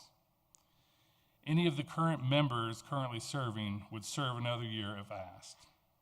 Again, we on the review committee want to thank you, Madam Mayor, council members, and Carly for your continuing belief in the power of the citizen and your commitment to a strong and welcoming community. Thank you. Thank you. Council, Genevieve? I just want to make sure I understand. So you're recommending that all 8 members continue to serve another year? No, just one out of each district, and then the appointments would be a new one for the one out of each district. So we'll have a staggered every year. Exactly, every year there would be 4 new people and 4 continuing. So that way, as Vivian had mentioned earlier, the learning curve was harsh. Right, I remember that comment, and I understand that. I don't want to throw another wrench in the process, but I did have a suggestion that maybe if you felt that both members might stay on, that you could bring in new members who would be part of the process but not a voting member, and then when the next person drops off, then that person has been part of the process and they could step in. So it's kind of like a president-elect or somebody like that who serves on a board. So I don't know if that's another idea, and if we have applicants who would want to be part of the process, but that could help us keep the knowledge that's obviously needed, because it is complex and there is a lot to learn about these different organizations. Then we could have people being part of the process to step in. But I know it sounds like you already have a plan, but that's a suggestion maybe we'd think about for the future. I would think that was a good option as well, and I would think that would probably be dependent on what the anticipated involvement of other citizens were. I mean, I know that all of us were readily and eagerly accepted our appointments. I mean, I don't know. I mean, I want to presume that the rest of Wheat Ridge is the same as us, but I don't know. I think that might be the only potential pitfall in that, but I think it's a great option as well. What would be, of the four that would drop out, have you already made a decision about that, or is this a draw the shortest straw kind of thing? Or? I think we'd probably default to the recommendations of our council members for each of our districts I presume would reach out and ask us what we wanted to do. But I do know that in lieu of a yes, no, we just kind of asked, would you be okay with this? And everybody said that they would be willing if asked. Okay, Mr. Urban. Thank you, Madam Mayor, and thank you to each of the members that served on this committee, and really appreciate all the input, and not just the input on what monies to give to which agencies, but also how to improve the process overall, because that tells us as council members that you not only care about the outcome, but also care about how you got to the outcome. So I appreciate that extra effort involved in that. Not to get into the specifics of the recommendations themselves, but as it relates to the Jefferson County Library Foundation, the request was for $1,605, and the recommendation was for $1,600. So was there a $5 amount that just wasn't acceptable? A lot of that, I think a lot of that just had to do with how spreadsheets operate and everything. So I don't think there was a perceived slight being handed out by, you don't get that $5 last. I thought that maybe there was somebody that was slighted about their overdue library charge or something. They have to get that $5 from me. I'm deducting my library charges. Okay, I just want to make sure that wasn't the case, but. So yeah, it's just a rounding thing. So, Okay. Yeah. Okay. That's the only question I had. I just Mr. N. wanted to say thank you to everyone who participated in this, but also gave of their time and their efforts, because I know it's a big commitment, so it's appreciated. And I think it's a great idea to have 4 continue on and then get 4 new ones. I think if you just have somebody volunteering that's going and can't really vote, I mean, I'm not sure how apt they are to come. So I support that thought. And if you could just tell me quickly, who was the one new applicant on here? That was The Friends of Para. Okay. Oh, Para, saw that. And what can you tell us about them? You can go ahead with that. So they are I don't know, maybe I can't. They're a therapy camp that is run out of the city of Lakewood area, but they serve the whole community, and it's a therapy camp that's kind of open to all ages. I think that's kind of.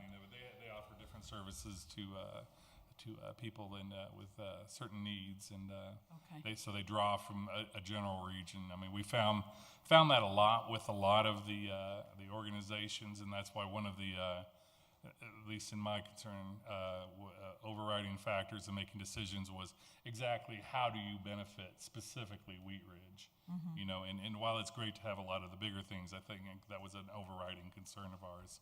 So, not that we diminished anything from anyone from that, but it's just a concern we had. Sure, and are they meeting that niche here in Wheat Ridge? They have reached out to certain people that are involved with it, yes. Okay, all right, thank you. Ms. Davis? So I have a couple questions or comments. So first of all, thank you to all those who volunteered, and for the record, all those that volunteered are in the audience today. So if people haven't seen, they're sitting here. So thank you all. I have just a couple questions. One of them is a 17% increase in the amount. And this is just more of a comment, but I think, you know, as we go into the process, the budget process, I'm, you know, with one of our larger retail stores leaving and some things like that, I'm just talking out loud, but a 17% increase might not be doable, but I guess we'll leave that to, as we start balancing the budget, something to talk about. So I just want to comment about that. The other thing I wanted to ask is just a couple process questions, because it's funny because I was thinking about this myself, and I kind of applied it to my daily job. And actually, Ms. Voss brought it up as far as, do you, when the discussions happen or when we have the group, do you all provide disclosures or conflict of interest? Is there something of that so that if I say, for the record, I think we have Exempla, Leaves of Hope, but SCL, Leaves of Hope, I would say, full disclosure, I am an employee of SCL, or my kids go to Wheat Ridge High School, or I'm a teacher at Wheat Ridge High School, or, whatever it might be. Is that a part of the process? Yeah, I can make statements to both of your questions, Yeah. actually. As far as the being involved with organizations, we addressed that last year at our very first meeting. We thought it was important to find out what is up here, who is involved. And we went around the room and we looked at everybody that was applying, and we went through, and there were a couple people that were associated with organizations that were asking for and received money. I think the criteria we really looked at was, are you personally going to profit from any monies coming in? Meaning, I'm an executive director, and if you give me my grant, I get $5,000 more a year. And no one really personally profited. People were involved, and we thought that as long as you weren't personally profiting from something, we were okay with it, because I think to find people who are going to want to serve, because it's a certain cut of people that want to do this work and want to get involved. I think to exclude people that are going to be donating their time elsewhere at organizations that may be coming, I think we would be cutting the pool of people to come from. And I believe that when we addressed, a disclosure of who was involved with what, that I think we covered, at least to our comfort level, and I believe Carly was with us as well at that meeting, that everybody's comfort level, that there was not any potential problems for a financial conflict is where I was going with that. So thank you for that. Mm-hmm. And I think it does make a difference if I'm personally going to profit from it. But I guess with that in mind, is it a comfortable, so when the discussions, is it a comfortable, safe environment for someone to say, hey, come on, Christy, really? Are you really going to give that much when, the dynamic of the conversation, Mm-hmm. does the group feel strong enough that they can kind of counteract to be like, okay, are we going to do this? And we didn't increase, let's pretend, the backpack program, or we didn't increase this, which, do you feel that it's a comfortable environment that people can still challenge it? Because we might still have our passions and might want to sell it, and I might not personally gain from it, but it definitely drives decisions, the influence. Absolutely. And I think that of the 8 people that were on there, there were 8 individuals who had a strong sense of themselves and what they believed in. No one was a shrinking violet from any of our discussions. But then again, no one also came at it very aggressively. I can't think of one instance when we were talking over the 2 years that anything developed to a heated level where I thought it was personal or anything like that. We obviously had disagreements, but I think at the end of the day, the fact that there was a kind of even funding pursuant to a request, kind of a percentage-wise. I don't think we ever ran a percentage to what we awarded to what was asked, but it seemed relatively equitable to me. And in doing that, I think we all were like, I may not be a fan of program X, but I can see the value of it. So I think we all went into it with that understanding of the ending being what is the value. And again, there were some nice conversations that went on. That's yeah, it is. It was very wonderful, and I think any face-to-face discussions hopefully will not be a personal attack. Yeah, which I guess my question wasn't about necessarily personal attack, but just that it felt like a comfortable, safe environment that they can have healthy discussion. Absolutely. And then I just have, sorry. I was just going to add one more thing, just that the final recommendations are a result of all 8 people's recommendations being averaged out and then further discussed from the average. So even if there is one person that wants one thing to happen, it still is averaged out between the whole group to That's some great. degree. Thanks. And then one more question. And I know that the city is very active and has presented things regarding the value-based budgeting and weighting the priorities and how you budget. Is that something that you guys have thought about taking in place? I reflect back to my real world where, like, for instance, there's 12 projects that you have to complete, but you kind of weight it based off of, the highest priority, let's pretend, is patient care, or like in our case, the highest priority is basic needs. The second priority is, growing our future and, those types of things. Do you do any type of value-based kind of weight on some of these to help people be more objective instead of subjective? So I think to that degree, we have discussions kind of based on that level of detail, and everyone kind of came up with their own kind of rating system that they used and then just kind of discussed that as a group. I think that's kind of where we landed on that, to not have one set formula for it, but for everyone to kind of discuss what their own formula was and how they kind of came to their rating discussions. I think that's kind of where we came out, if you have something. Yeah, no, I agree. I don't think that as a group we decided to look at children's issues weighing heavier than our senior issues, or transportation issues of any variety weighing more than outdoor education issues. I think we did, as Carly said, we all looked at things individually, and I think if there was an assessment of weight, I think it was more of a weight of the comparison of the value or the request to what we saw as the specific value to the city of Wheat Ridge.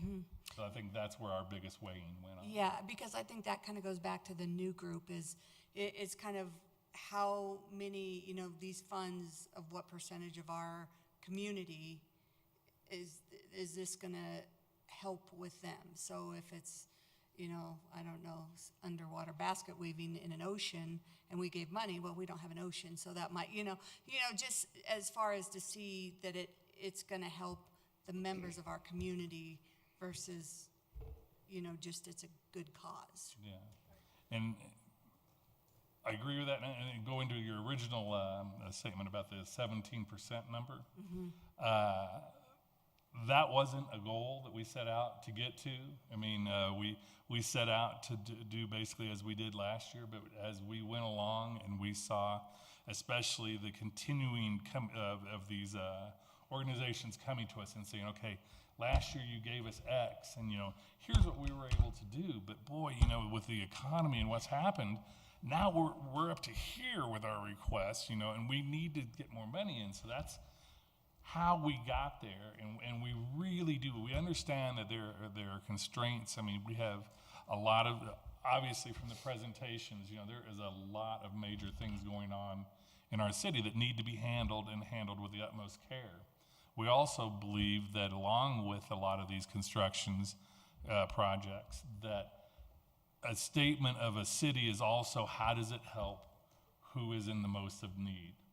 And that's where we came into ours. We thought that this is a great statement, that it resonates across the board to people wanting to move to our city, and also businesses potentially to move to them if they saw, boy, they're redoing Wadsworth, what a great chance for us to move in there.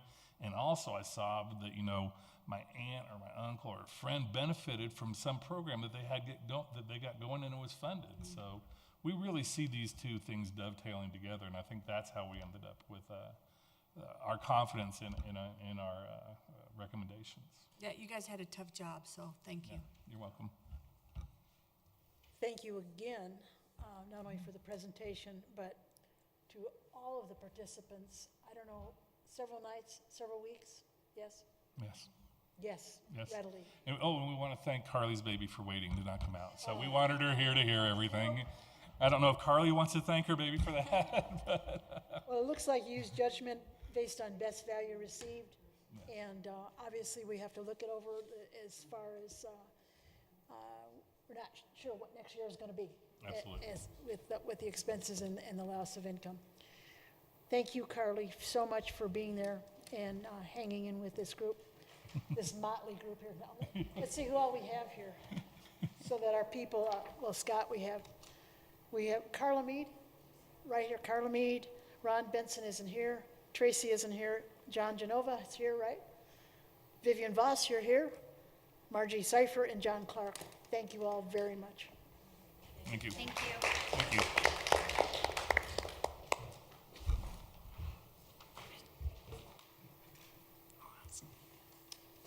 I didn't see my name on that contribution list, did you? You're at the $5. I get the $5, huh? Oh, yes, Genevieve. I have one comment that's more for the council. So this is the recommendations of the group for the 2018 budget, correct? And I don't know if the council came up with a guideline as to what we're going to do for any agencies that come forward afterwards, that, because we did encounter this last year. A group came forward last year afterwards and said, can we have money? And then an exception was made. So I don't know if as a council, we're going to come up with a guideline as to what will happen in the coming time frame if an agency steps forward or someone steps forward and asks for money. Like what is our guideline for, as a council, for what we would want to do? Glad you brought that up, because that was a hassle. I can't remember what we did, but we tried to have a cutoff date, and there's, obviously there's some great causes out there. So would you like to have that a part of our looking forward, that this is our, I guess I'm wondering, these people put in a lot of time. Mm-hmm. And I fully want to take their recommendations and honor everything they did. So if another entity should come forward and ask for funding, I don't know if it should go back to them, or I don't know what should happen. But I do believe there should be some kind of a guideline that we all agree to follow, that say if someone comes forward, maybe it has to go back to that group, because we have tasked them with handling this, and I truly want to honor that. Okay. Christy, I see you want to contribute. I'm just thinking, I think that's a good idea, and I don't know if, as a part of the budget, we do kind of like we do with construction, and we put a 5% contingency for something that might pop up.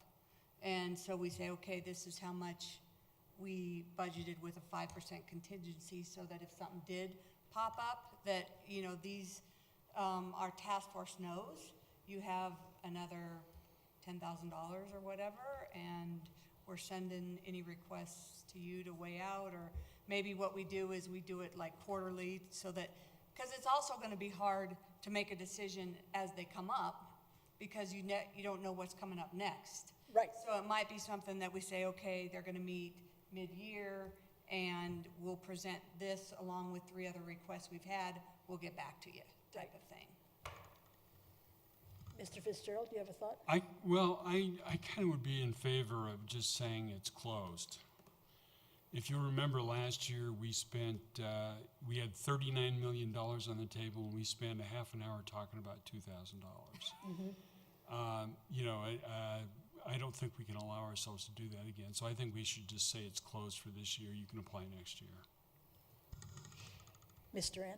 I think we did discuss that last year, that we'd get the message out there clearly that if they wanted to apply, here was their window to apply, and if they didn't within that window, they'd have to wait till the following year. So I'm comfortable with that, and then just make sure that we keep reinforcing that.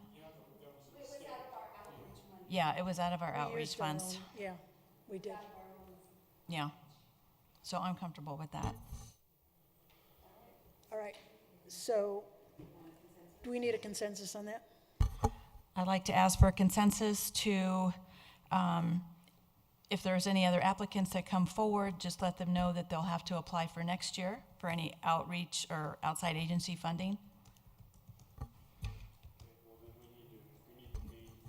Yes. I'd like to ask for a consensus that we accept the recommendation of the committee, and that we accept the other recommendation to stagger terms. I think that's good. When you said we accept the recommendation of the committee, you're talking about the financial recommendations? Yes. And also the staggered terms, it will be up to each of us to keep one person from each district, correct? Is that what, Scott, what you had said? And one new one, yes. So each district would then say, I recommend that I keep so-and-so, and my new recommendation is another so-and-so, another person. Yes.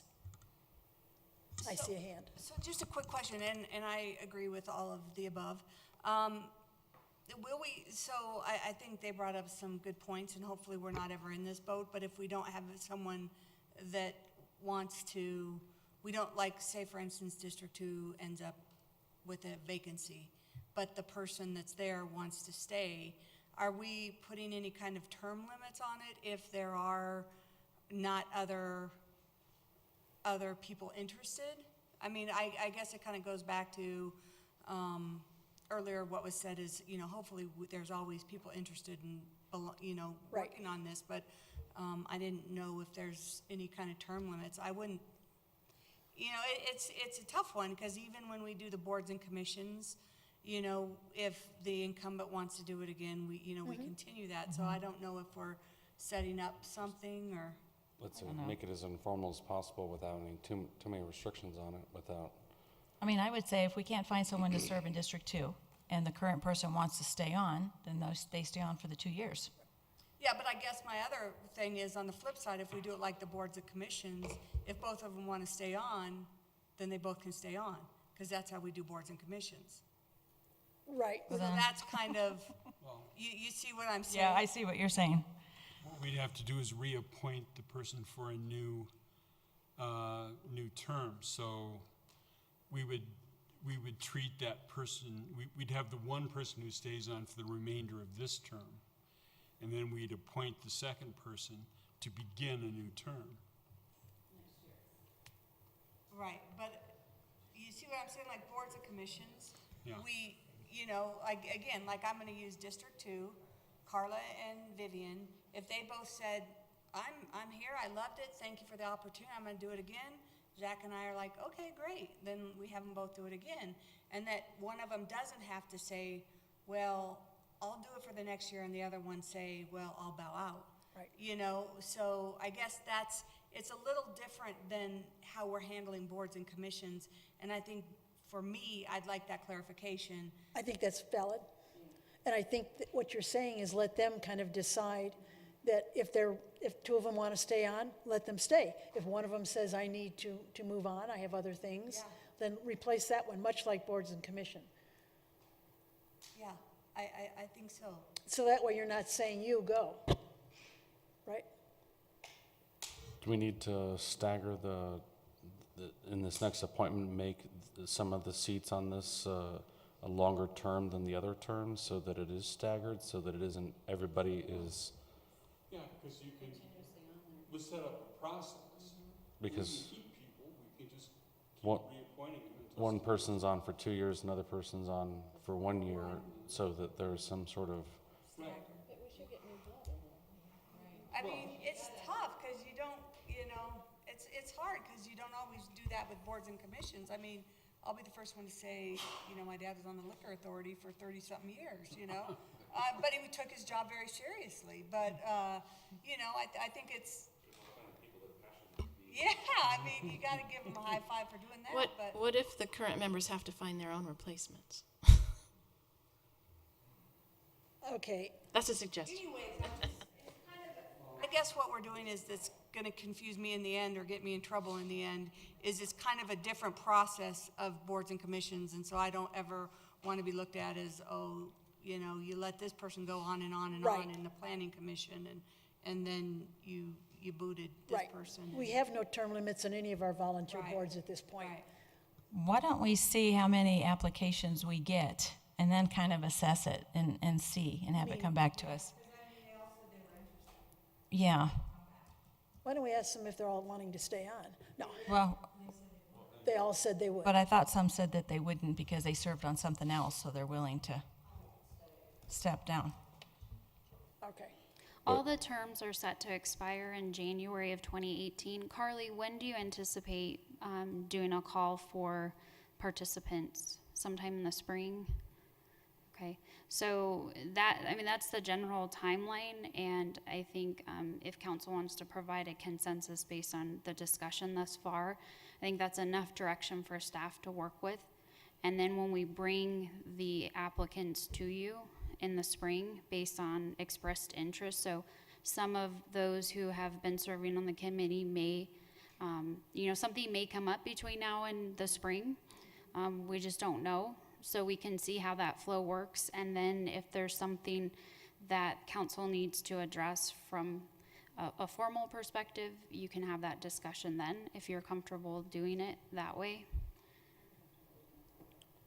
so I would just move that we, or not move, but make a consensus that we consider the appointments for this committee to be staggered, with each district having a 1-year term seat and a 2-year term seat for this committee.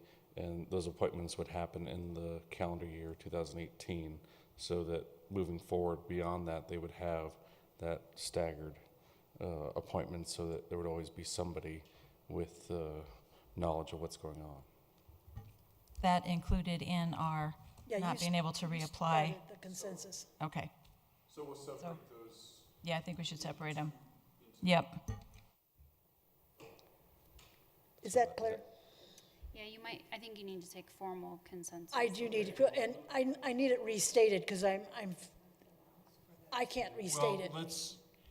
Well, I'll make one consensus that we accept the recommendation of the committee for amounts that we're going to give. So that's the first recommendation. So let's handle that separately. Can I add, just as the budget allows? You can add that. We're but not signing that's- the budget tonight. Yeah, I don't think we're But I signing. know, but I don't want to say, hey, we're doing this, we said we support it, and then the budget, we're a little off. Right, I think that's a big decision, yeah, I mean, I would say as the budget supports the 17% increase. right. Sure, okay. So I'll restate it again.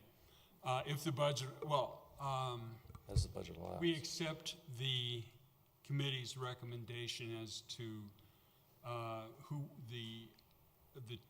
we're going to donate to, the amount to be determined based on available budget money, Right.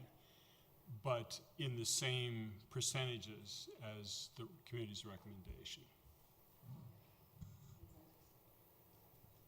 Okay, so why don't you make a second? And then I'll make a consensus that the reappointment or appointment of committee members be made in a 1-year and 2-year terms in each council district, so that each council district has a 1-year term and 2-year term, so that there's a staggered appointment process for this committee moving forward. Okay. And do we need a consensus on we are no longer accepting applications for the outside agency? Did we? But We took that. Yeah. Are you good, Heather? Good. All right. Thank you. Thank you again.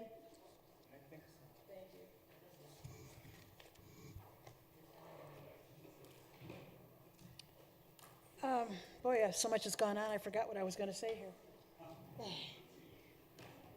Before, let's go ahead and let them clear out.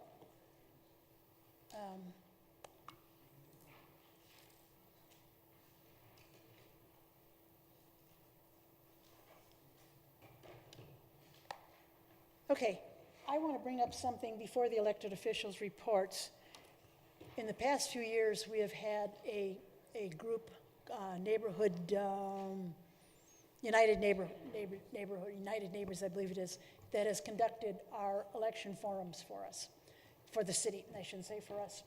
And that group has grown older and are not as able to handle that anymore as they did in the past. And last year we did sort of a combination with the Chamber of Commerce, the Wheat Ridge Chamber of Commerce and United Neighbors, handling that particular election forum. And this year, what seems to be coming up, I've had a couple of calls, is that there's more than one group or agency, volume of people who would like to, or a faction that would like to handle that election commission, not a commission, it's forum, thank you, the candidate forum. And I think that it might be time for our council, I'm going to ask Heather to give a little bit of a background of what's happened in the past, and then have council thinking in terms of perhaps should we have some kind of a structure that's based on what is the most valuable way we can continue with having an election forum that's open and available. Sure, thank you, Mayor. To start with, the election forum is broadcast via Channel 8, our government access channel. So the city for many years has had a policy, it's called an administrative guideline for use of the government access channels 8 and 22. The 8 channel, Channel 8, is the primary channel that's used. We're actually provided a second channel via our Comcast franchise known as Channel 22, but we don't utilize that channel, but it's there if at some point as an organization we grow to the extent that we want to use it, it's there to use. So we have a section of this administrative policy that outlines what political programming looks like and what it cannot look like under the purview of FCC guidelines. And so historically speaking, I've been with the city since December of 2006, so my perspective is coming from the time that I've administered and been the staff liaison in charge of Wheat Ridge TV 8. The election forum, candidate forum, it's been used, those terms have been used interchangeably, has historically been hosted by Wheat Ridge United Neighbors up until last year. And last year, this city was approached by the Wheat Ridge Chamber, who expressed an interest to host the forum. And the approach at that point was to reach out to Nancy Snow, who was typically the primary contact with Wheat Ridge United Neighbors, and Dot Miller with the Wheat Ridge Chamber, and ask to see if they would be interested in co-hosting the forum. The policy procedures really encourage co-hosting. There's not a defined process for me to follow that specifically says this is how you decide between 2 or 3 or 4 groups if you have that level of interest. So last year, what ended up happening was the Wheat Ridge Chamber ended up hosting the election forum. It is typically always held later in September, early October, because of the timing of when mail ballots are mailed out. And then it's replayed several times a day on our Wheat Ridge TV 8 Access channel. It's always broadcast live. The city budgets for one forum each year as part of our contract with Jesse Johnson, who provides our videography contract services. And the cost of the forum to videotape it, to do the whole scheduling of playback and whatnot, and to air it live is about $425. So last year's forum went pretty smooth. Some of the feedback that I received was the time of day was different than in prior years. Typically it's held in the evening. The chamber hosted it in the morning. During the day, we didn't have as many candidates at the local level last year, so I think, we were able to be flexible with that time request.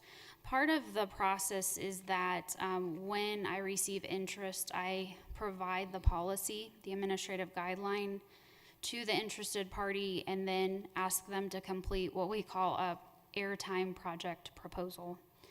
And so for this year, Dot Miller with the Wheat Ridge Chamber, I reached out to both Nancy and Dot in late April after talking with Patrick about how we should approach advertising the forum, because we really don't have an application process that we go through. And so I reached out to both parties. I heard back from Dot pretty immediately. I have not heard back from Nancy, and Dot has expressed an interest in the chamber hosting the forum, and she submitted paperwork. So I have paperwork from the Wheat Ridge Chamber. It's not entirely complete. I was looking at it this afternoon with greater attention to detail, and so there is additional information I need to get from Dot. But a couple weeks ago, I received an inquiry from Jerry DiTullio, our city treasurer, expressing a desire that Citizens for an Inclusive Wheat Ridge, did I get that right, is interested in also hosting a forum. So my recommendation to Jerry at that point was letting him know that Dot had already submitted paperwork to the city, that if he could reach out to her and if they could talk about co-hosting the forum, that would be more ideal from the city's perspective, because otherwise it's really kind of a first come, first serve process at this point, because again, I don't have specific guidelines to choose, especially if I don't have anything in the application that would warrant that entity would not be appropriate to host the forum, if that makes sense. So my understanding from some communication that's gone on between the two groups is that both boards have agreed to co-host the forum. There's a discussion taking place right now about the time of the forum. Dot's original application, I believe, said 5 p.m. And I know Jerry had shared some concern that that's too early.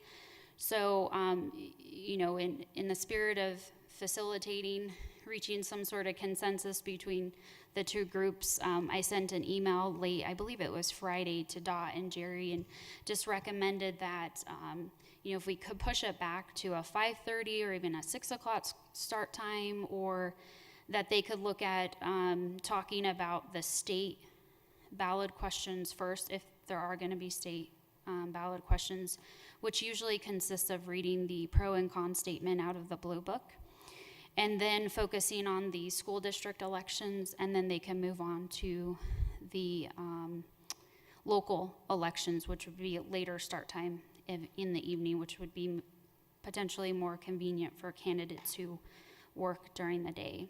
So that's really the point at where I'm at right now with the two groups. I haven't received paperwork. I did ask Jerry to talk with Dot, and if they are going to move forward with a co-hosted election forum, that they need to submit a project proposal to me as a co-hosted event. And so my understanding is they're still working out some of the logistics, and so I don't have that paperwork at this point, but that's the information that I have. I have been asked a few questions related to the format of the election forum. One is which involves who the moderator of the election forum can be. And our policy does indicate that the city reserves the right, let me just read it so you have the specific language. City reserves the right to approve the selected moderator. And oftentimes the moderator can be called to question from a perception issue. And I don't yet have the moderator name for this co-hosted election forum, so I can't, as a city staff person, say, I know there's been discussion throughout the community, and I think council and Mayor Jay are probably in more of an appropriate position to talk about what's been discussed as part of the discussion this evening. So that is something that the city reserves the right to. We do have a specific format that the organization or organizations do have to follow. A couple of things that I do get questions about involve the nature of the questions themselves and the overall agenda. We always request an agenda because of a couple of things. Jesse, from a logistical perspective, needs to set up the lower thirds, and the lower thirds are the pretty picture that appears on the bottom of the television screen that indicates who the candidate is. And we always want to make sure the spelling of candidate information is correct, because it's harder to go back and edit the live version, because often it's not until everything's already scheduled, and it's just more of a logistical work to do that after the fact. So I like to have that information 3 weeks in advance of the forum. I think our policy says 1 week, but typically organizations are willing to work with us on that timetable. The other thing related to the questions is the questions need to be politically neutral. And the whole premise of an organization hosting the forum, as indicated by the policy, is that the forum is not used to advance a particular political agenda, particular candidates, or a position. May involve all three or just one. So I like to review the agenda for an opportunity to use that as a way to discern whether or not there's any potential issue or conflict of interest with what's being proposed, and make sure we're being consistent with the Channel 8 policy as written. So is that enough background for you? That's a lot. Okay. So I think the question was, what I heard you say was perhaps defined policy is needed, as well as it's various things, discussion around the agenda, questions discussed, are they politically neutral, et cetera. I need some comment from the council. Mr. Fitzgerald. This was brought to my attention by a citizen today, and frankly, I haven't been paying attention to this at all, but thankfully some of our citizens have. And we do need a stronger policy, and I think we need to rewrite this policy, and I think we need to start over this year. And here's the reason.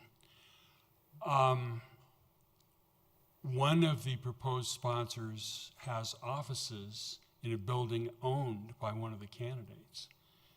That obviously is a conflict of interest. The other sponsor is a registered political interest group with the city. So this cannot be seen as a nonpartisan, non-involved situation.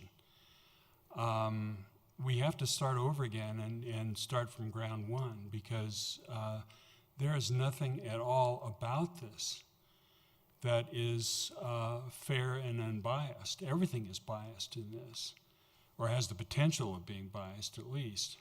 And this is a city function, and yet I don't believe it was given proper notice. I know you had it on the website, but I don't think that's, I wasn't aware of it, and I don't think anybody else was aware of the solicitation of sponsors. And I'm wondering why we even need sponsors. Maybe we don't need sponsors. So, I don't know. I think we have to start over again. I think we have to give you the authority and the request to put some policies that will assure fairness and unbiasedness in this process. Monica, your hand was up earlier, but I got Genevieve. Are you comfortable? Genevieve, I could see you were writing. Heather, I'm just curious, are you familiar with, I know you worked in other cities. I know you worked in, believe it was Greenwood Village. Is that where you worked before? How do other cities handle this issue? I'm going to have to think back to my Greenwood Village days, so bear with me. We did not host a televised candidate forum. So that was a new element of programming when I came to the city of Wheat Ridge. The Channel 8 policy was already in place. Cities surrounding us, cities across the nation, host candidate forums, election forums. Okay. Sometimes it's hosted by a chamber of commerce. Okay. Oftentimes it's hosted by League of Women Voters or some other organization within that realm. It just really varies based on the organization.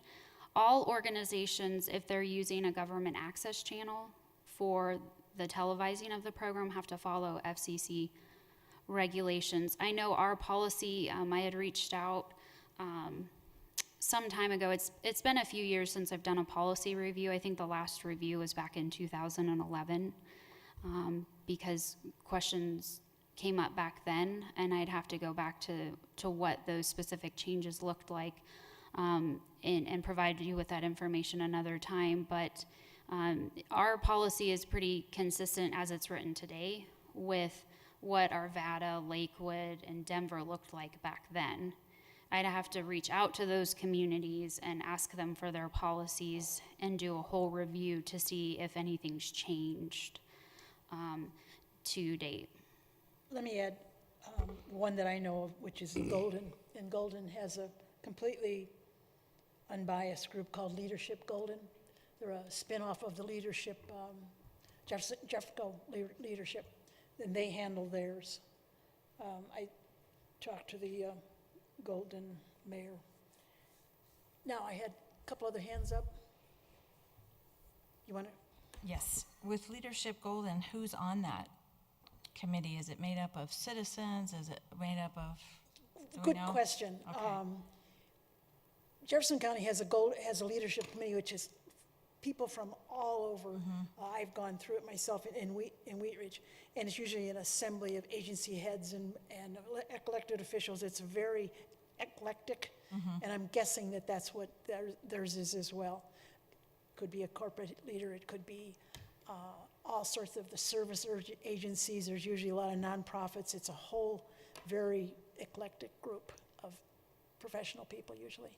Okay. I mean, I want to make sure that we're being transparent. I want to make sure that we're, there's no bias here, but I don't want to make sure on one end that we're not, but then we turn a different way, and there's a possibility Exactly. of that too. Exactly. So I want to make sure that we're doing the proper thing. You have what you need.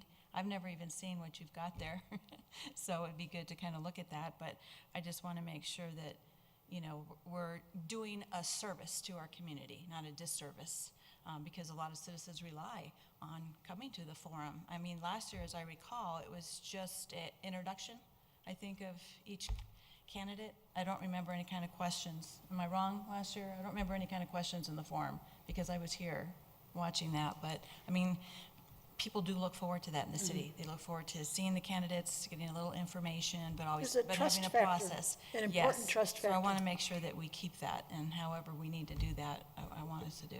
And I believe last year's forum did have a bit of a different format than what United Neighbors had used in previous years, so that was a different element last year. So if we did start over, is there enough time now to start over with policy for everything you need to do for for this year's election? To host a forum? It depends on what the desired outcome is. A couple of thoughts off the top of my head. The date that the chamber has asked for, and that my understanding is that Citizens for an Inclusive Wheat Ridge has agreed to, is October 3rd. So that date's going to be here sooner than later. If the desire of the council is to do some type of advertising application process, that type of information would really have to be ready by the first part of August, and it would be a really quick turnaround time. In terms of the Channel 8 policy review, that's not a difficult thing to do. I can readily reach out to colleagues in other cities and get the Channel 8 policies and then work with Jerry Dahl to make sure that there's nothing that's changed from a legal perspective that I'm not aware of, in regards to the FCC and any potential case law that's developed since we did our last changes to this administrative guideline in 2011. I think, to say this tactfully, my sense is that there's more questions at a council policy level in terms of perception, that if it's the desire of council to have specific language as to what the organization, the appropriateness of the organization, that might not be the right way to phrase it, what constitutes political neutrality of an organization, that's something that I don't have specific Doesn't say in there, huh? verbiage on in the policy today. So really, my role has been to help mitigate and to be a cooperative city staff person with the organization. So Wheat Ridge United Neighbors in the past, to make sure that we take the appropriate steps, that we don't have perception issues. Now, I can tell you that I've gotten questions from people on both sides, and they've asked me, that I typically get questions every year. Is it appropriate for Wheat Ridge United Neighbors to host it? Is it appropriate for the Wheat Ridge Chamber to host it? This year I'm getting questions about the appropriateness of both entities hosting it. I can tell you that, I don't have specific criteria to go off of right now with this guideline to say no to either entity. It's really, you invoke a trust factor with the organizations, and you ask them to submit a moderator and submit their questions for review, and they are responsible for executing the forum. And the city reserves the right, say, if this is just hopefully an unlikely scenario that the forum was being televised and somebody asked a very politically biased question of a candidate. There's a grievance process, and more than likely I'd hear about that from a candidate, and I'd have to consult Jerry Dahl, and we'd have to go through a process of taking the program down and whether or not that would have to be edited. Now, there's strict guidelines around editing a program of this nature. It's not just a quick edit it, so there's steps involved.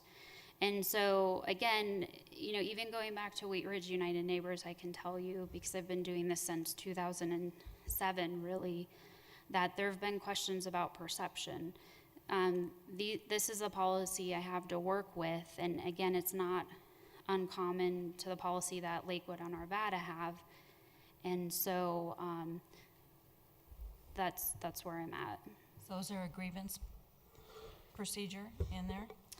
There is. Yeah, certainly it's on page 7 of the administrative guideline, and if you'd like, I can read it to you. Sure. Yes, I have a point of order as it relates to this discussion and this topic. This isn't on the agenda. This is something that is not been properly noticed. Right, and really the purpose of this is whether to put it on the agenda versus discussing it right now. That's the purpose.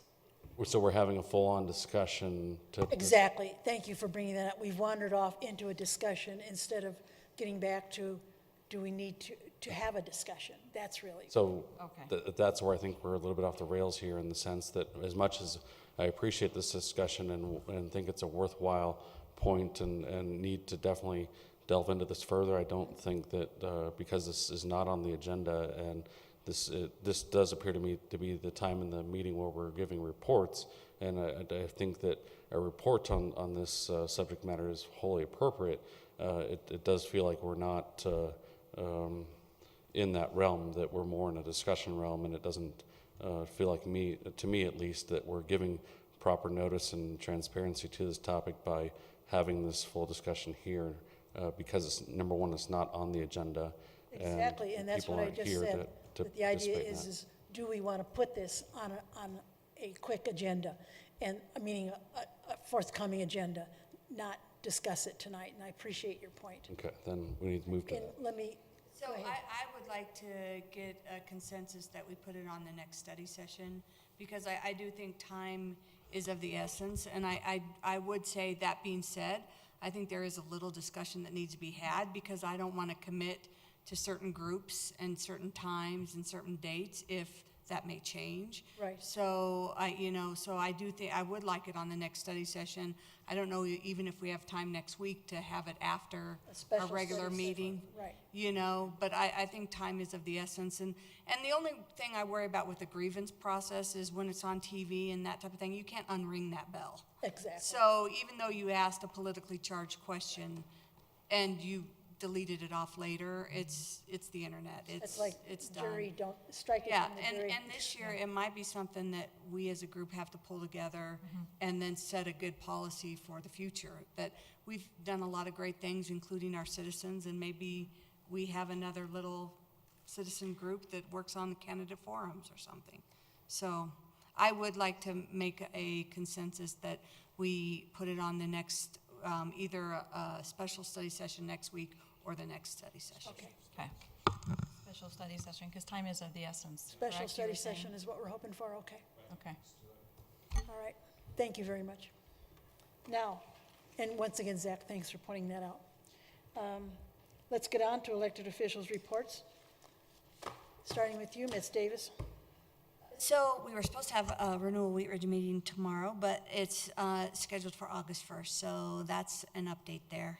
Okay. And I think, I'm sorry I've not been here. I've been on vacation, but I'm back for good. And you've missed us terribly, right? Yes. Terribly. Mr. Fitzgerald, anything?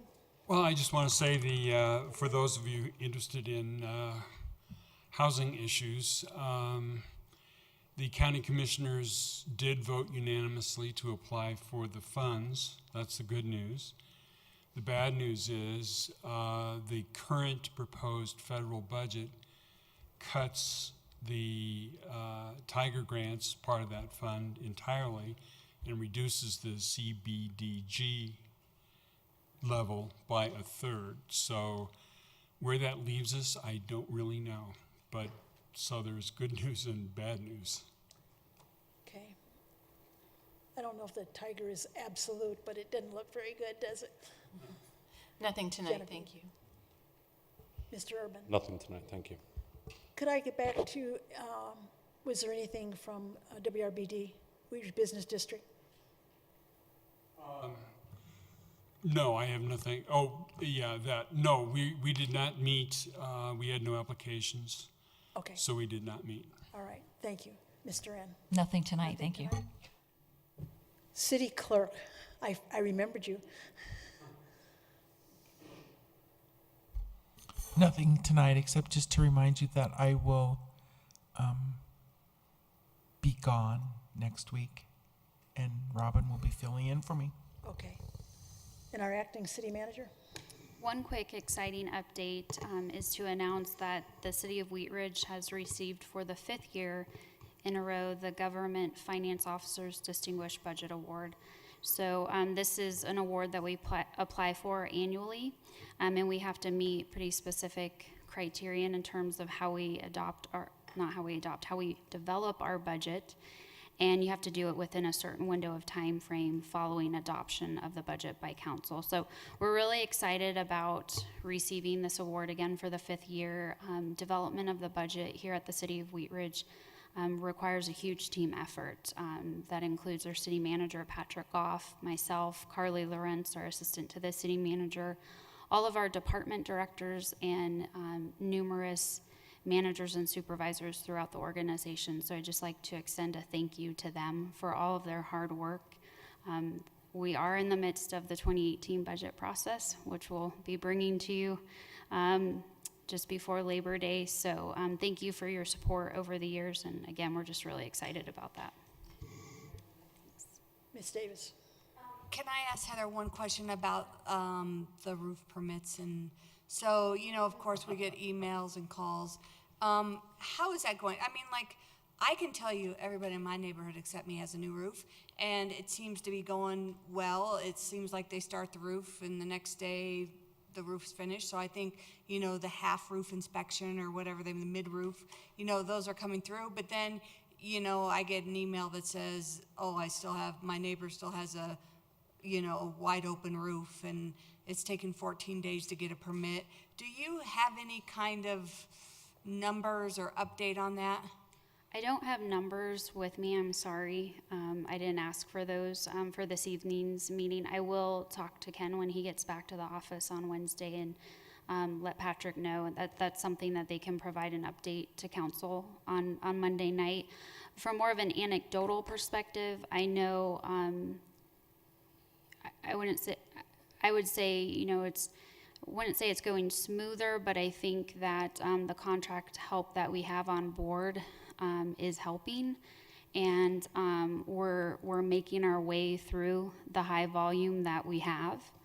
You know, there's always those different situations, case by case, and I think overall we're making progress, but we've got a long road ahead. So I'll let Ken and Patrick know that you'd like an update Monday night, if that's okay, if I could defer until then. Yeah, and if we can kind of include in that update kind of an average time that it takes to get a permit. So if I submit it online, when do I get the call that I can pick it up? And are we still within the 24 hours? If you call today, you'll get inspected tomorrow type of time frames. Because I truly believe, I mean, that's what you guys told me last time, and so I truly believe that to be true. So when you hear things out on the street, I'd rather be like, I don't know that that's true, you know, if the city's holding it up, or maybe your contractor is. So, you know, if it could be just like those kind of specifics of average time to a permit, and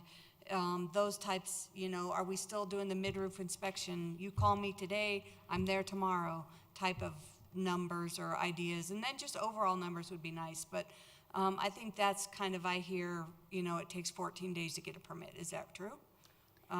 So I'd like to just know those things. And again, I appreciate all the work. I know there's a ton of it. But it'd just be nice to help us as we still get emails and stuff. Yes, we'll get that for you Monday evening. Heather, can you email the policy or procedure there for the forum? You know, well, a couple things, because council's placed it on the agenda for a special study session Monday evening. Probably what I'll do is I'll include it with a brief staff memo. Okay. And so you'll have it in your council packet on Thursday, if that's okay with council. That'll be fine. Okay. Last report that Patrick gave me, which was just the end of last week, was that the mid-roofs were next day, that everything was on next day, that was being accomplished. And he was attempting to get it down to 5 days on the other, but it was still up in the 8-day range. But that was last week. So I'm sure we'll get an update, which seems to be changing all the time. Meeting's over.